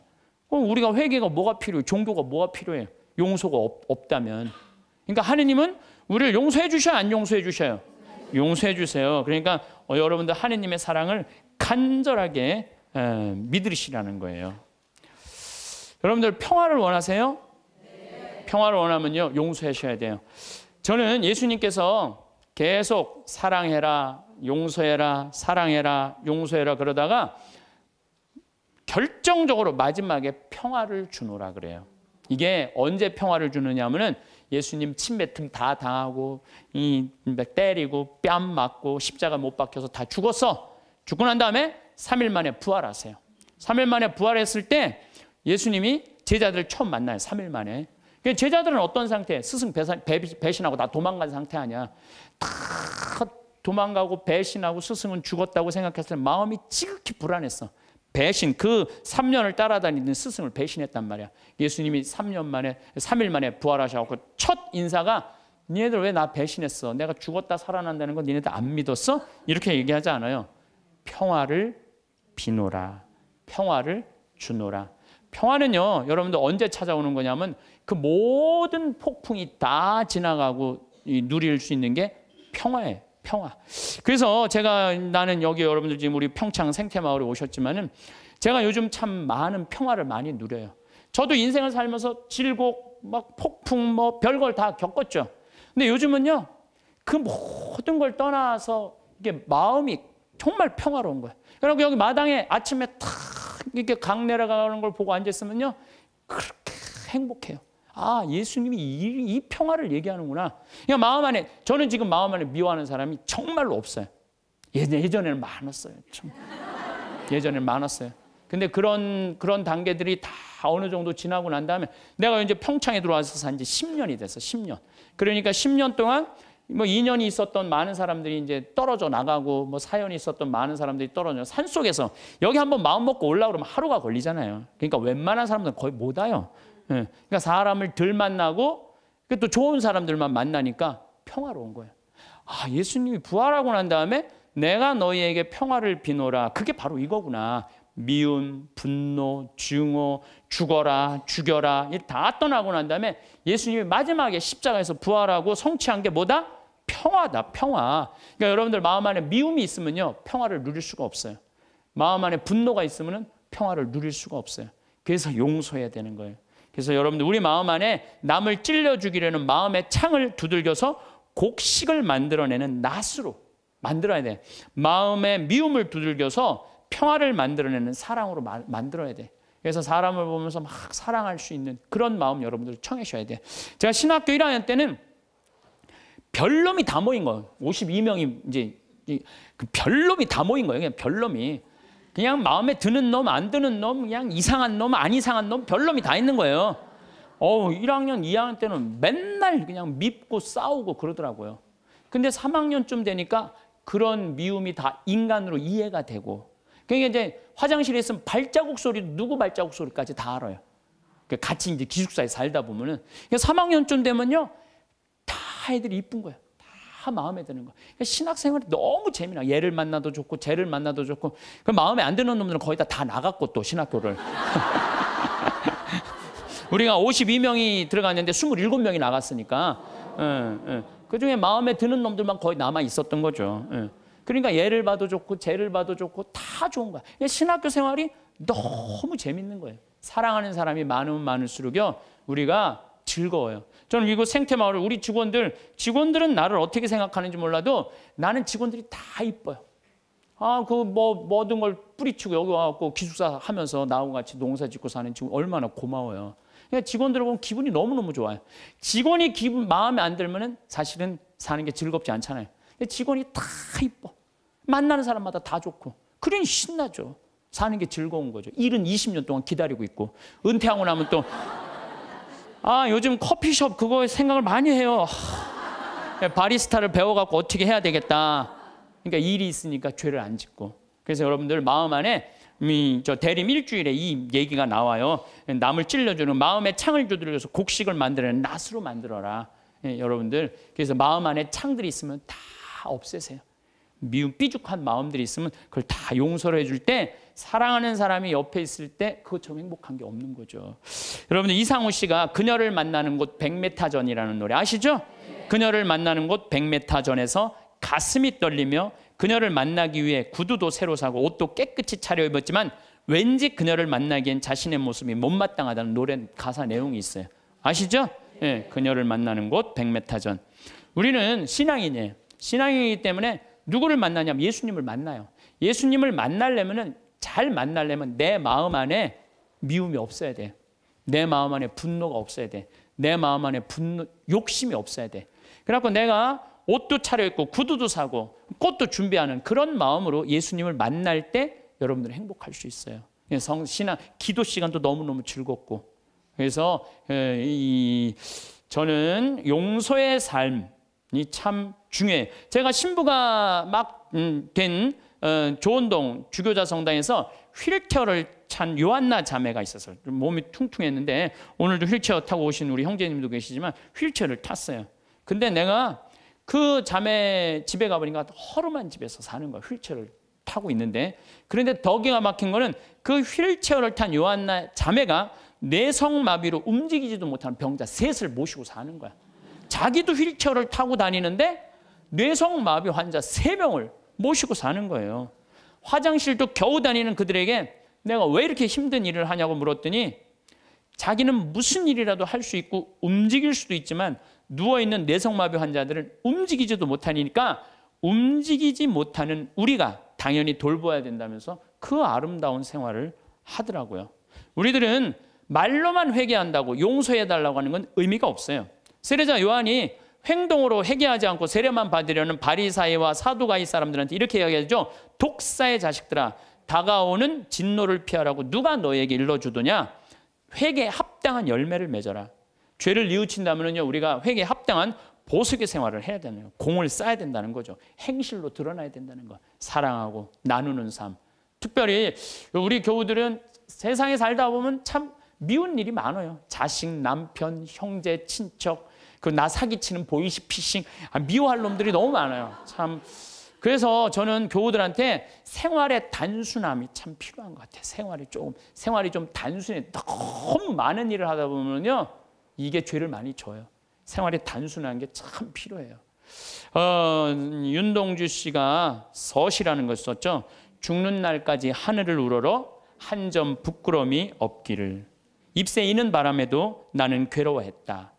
별을 노래하는 마음으로 모든 죽어가는 것을 사랑해야지. 그리고 나한테 주어진 길을 걸어가야 되겠다. 오늘 밤에도 별이 바람에 스치운다. 참 내용이 좋은 것 같아. 죽는 날까지 하늘을 우러러 한 점 부끄러움이 없기를. 이런 마음으로 살아가야 돼요. 근데 뭐 나는 그냥 하늘을 우러러 그냥 부끄러운 일 천진데 어쨌든 마음만은 그래야 된다는 거죠. 잎새 이는 바람에도 나는 괴로워했다. 양심의 소리, 주님께서 우리에게 들려주는 양심의 소리를 들어야 된다는 거죠. 별을 노래하는 마음으로 모든 죽어가는 것을 사랑해야지. 이 시는 거꾸로 들으면 돼요. 별을 노래하는 마음으로 모든 살아있는 것을 사랑해야지 하고 똑같은 것 같아요. 그래서 여러분들, 제가 별 참 좋아하는 소년이잖아요. 어제도 내가 여기 새벽 1시에 수소성당 강의 이제 우리 평화방송 팀하고 하고 새벽 전부 다 별 보셨죠? 우리 촬영팀들 얼마나 별이 예쁜지 몰라요. 이 세상에 태어난 건 축복이에요, 축복. 근데 그냥 행복한 마음으로 그 별을 바라보니 그냥 미움 때문에 땅바닥만 쳐다보면요, 그 별을 못 봐요. 근데 요즘 현대인들은요, 하늘을 볼 생각을 안 해요. 그리고 나한테 주어진 길을 걸어가야겠다. 오늘 밤에도 별이 바람에 스치운다. 좋죠? 다시 한번 이거 읽어드리도록 하겠습니다. 서시 윤동주. 죽는 날까지 하늘을 우러러 한 점 부끄러움이 없기를. 잎새 이는 바람에도 나는 괴로워했다. 별을 노래하는 마음으로 모든 죽어가는 것을 사랑해야지. 그리고 나한테 주어진 길을 걸어가야겠다. 오늘 밤에도 별이 바람에 스치운다.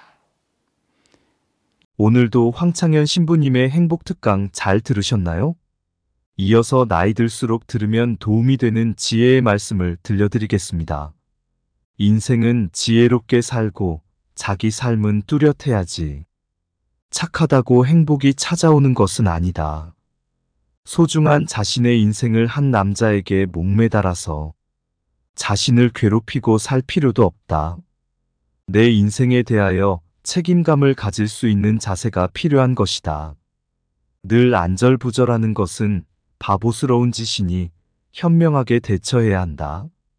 남자가 이러니 저러니 불평해봐야 내 인생을 책임져주는 사람은 없다.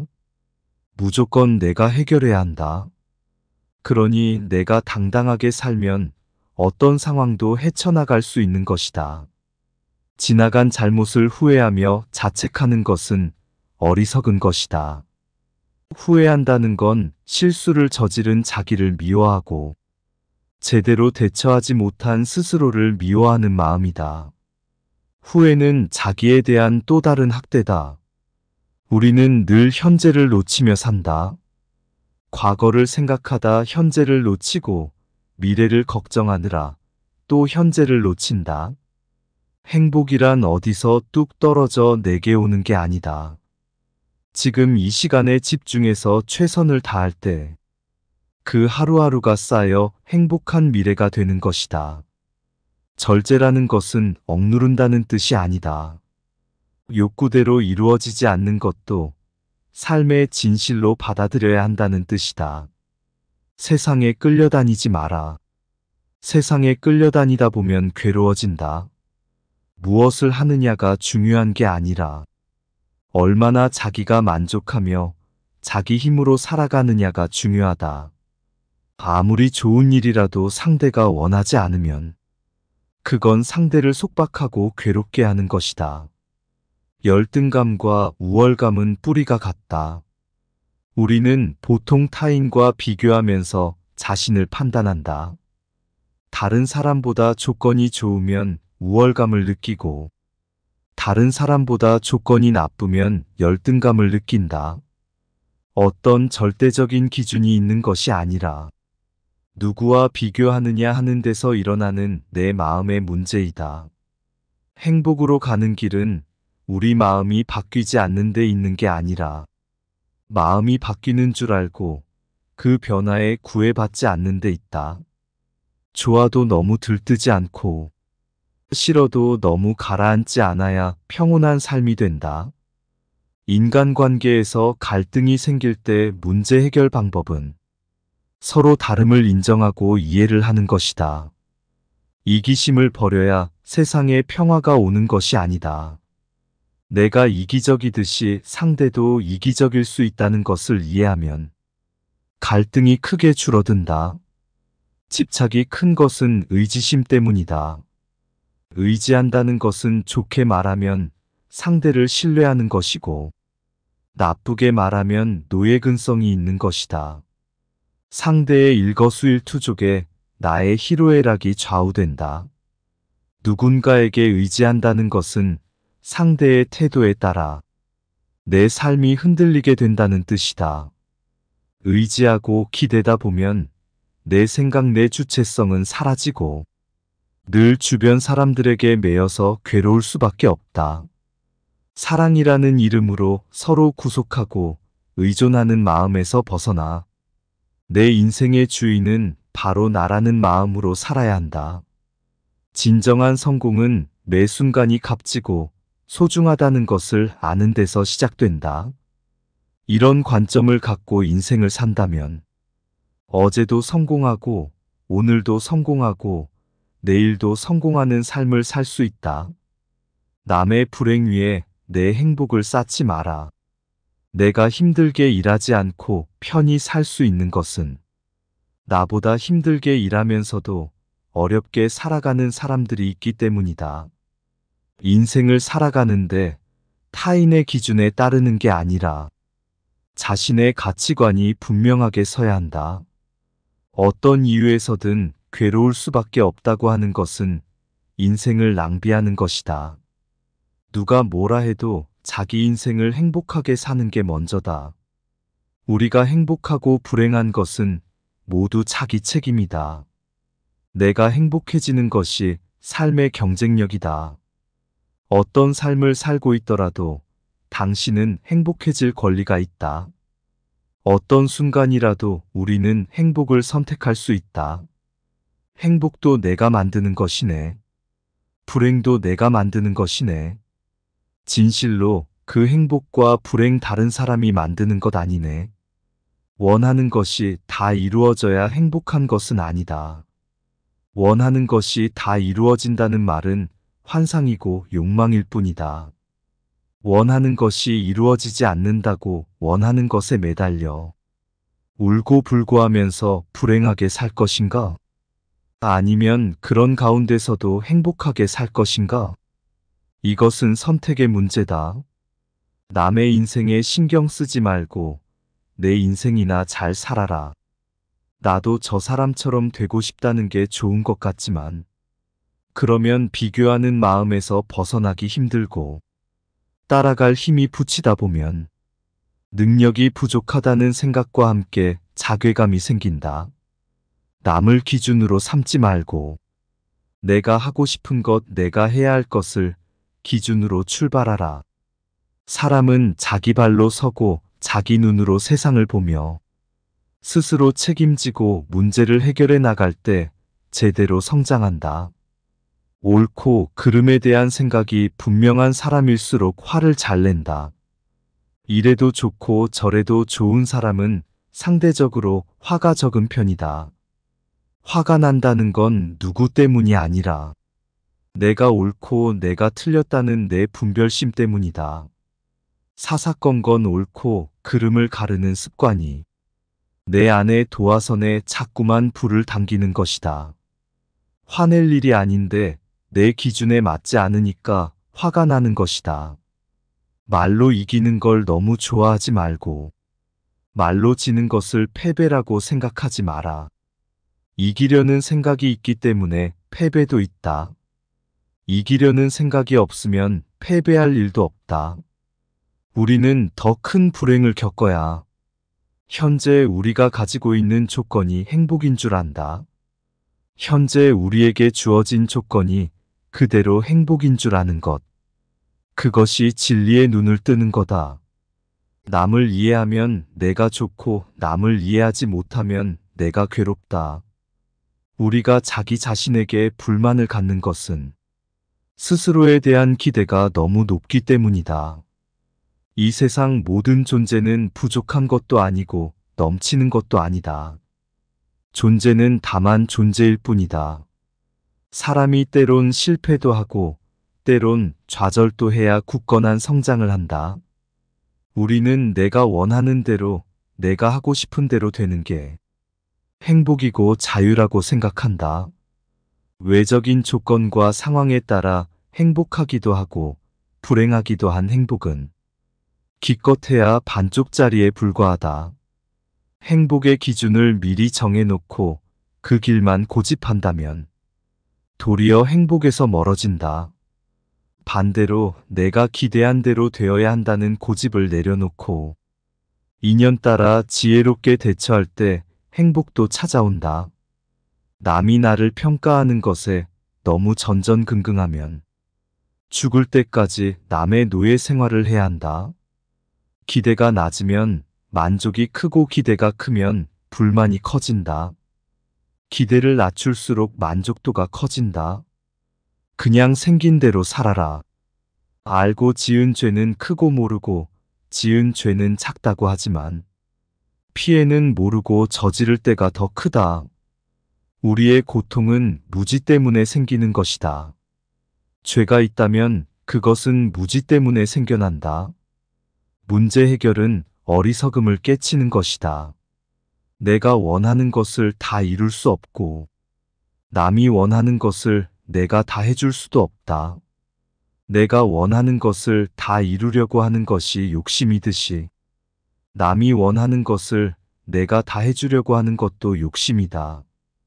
욕심을 버리기 어려우면 움켜쥐고 괴로워하면 된다. 괴로운 것이 심하면 내려놓게 된다. 행복은 어려운 것이 아니다. 사물을 긍정적으로 보면 행복해진다. 자기 존재의 소중함을 알아라. 원하는 게 이루어졌다고 꼭 좋은 게 아니다. 원하는 게 안 이루어졌다고 그게 꼭 나쁜 것도 아니다. 인생에서 선택의 첫 번째 기준은 내가 먼저 행복해야 한다. 내가 괴로우면서 남을 돕는다고 하면 잠깐 도울 수는 있지만 오래는 못 간다. 아무리 좋은 부부라 하더라도 내가 원하는 걸 상대가 다 해줄 수 없고 상대가 원하는 것을 내가 다 해줄 수 없다. 서로 약간의 자유를 주고 생활할 때 두 사람의 관계가 오래가고 좋아진다. 내가 해줄 수 없는 것을 다 해줄 수 있다고 착각하면 못 해준 것에 대해 자꾸 죄책감을 느낀다. 사람들은 자기가 원하는 대로 안 이루어진다고 괴로워한다. 다 이루어질 수 있다고 착각을 하기 때문에 원하는 것이 이루어지지 않는다고 괴로워하는 것이다. 원하는 것이 이루어지면 다행이고 안 이루어지면 그만두면 된다. 내가 덕을 보려면 그만큼 손실이 따르고 대가를 치러야 한다. 내가 원하는 대로 세상 일이 다 될 수는 없다. 아이가 어릴 때는 따뜻하게 보살펴주는 게 사랑이고 커서는 냉정하게 정을 끊는 게 사랑이다. 어릴 때 보살피지 않는 것은 내팽개치는 것으로 외면이고 커서 보살피는 것은 집착하는 것으로 과잉보호이다. 아이가 10번쯤 말을 안 들었을 때 자기 안에서 화가 나면 자기 문제고 화가 전혀 안 나고 계속할 수 있으면 그건 내가 정말 아이를 사랑하는 거다.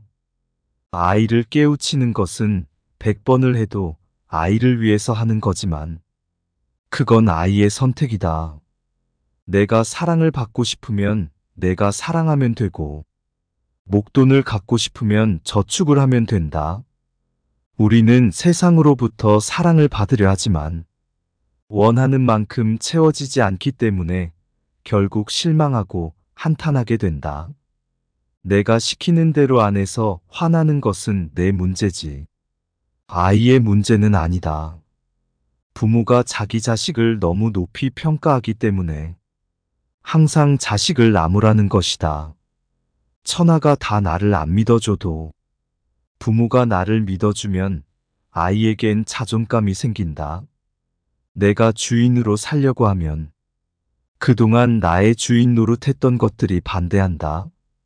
그것을 두려워하면 주인이 되지 못한다. 우리가 행복하지 못한 이유는 항상 과거를 핑계 대기 때문이다. 미워하지 말라가 아니라 알고 보니 미워할 일이 아니다. 용서하다가 아니라 알고 봤더니 잘못한 게 아니다 하고 알게 된다. 이것을 깨달음이라고 한다. 자기 스스로 통찰력 즉 지혜를 갖게 되면 괴로움이 사라지게 된다. 지금 여기 나에게 깨어 있어라. 지금 여기 나에게 깨어 있기가 행복으로 가는 길이다. 물잔이 물잔이라 물을 담는 것이 아니고, 물을 담으면 물잔이 되고 국을 담으면 국그릇이 되는 것이다. 화를 알아차린다는 것은 화가 일어날 조짐을 알아차리는 것이다. 화가 날 때 몸에 약간 열이 난다거나 호흡이 가빠지는 것을 감지할 수 있어야 한다. 알아차리고 알아차리고 알아차리면 점점 알아차림의 순간이 빨라진다.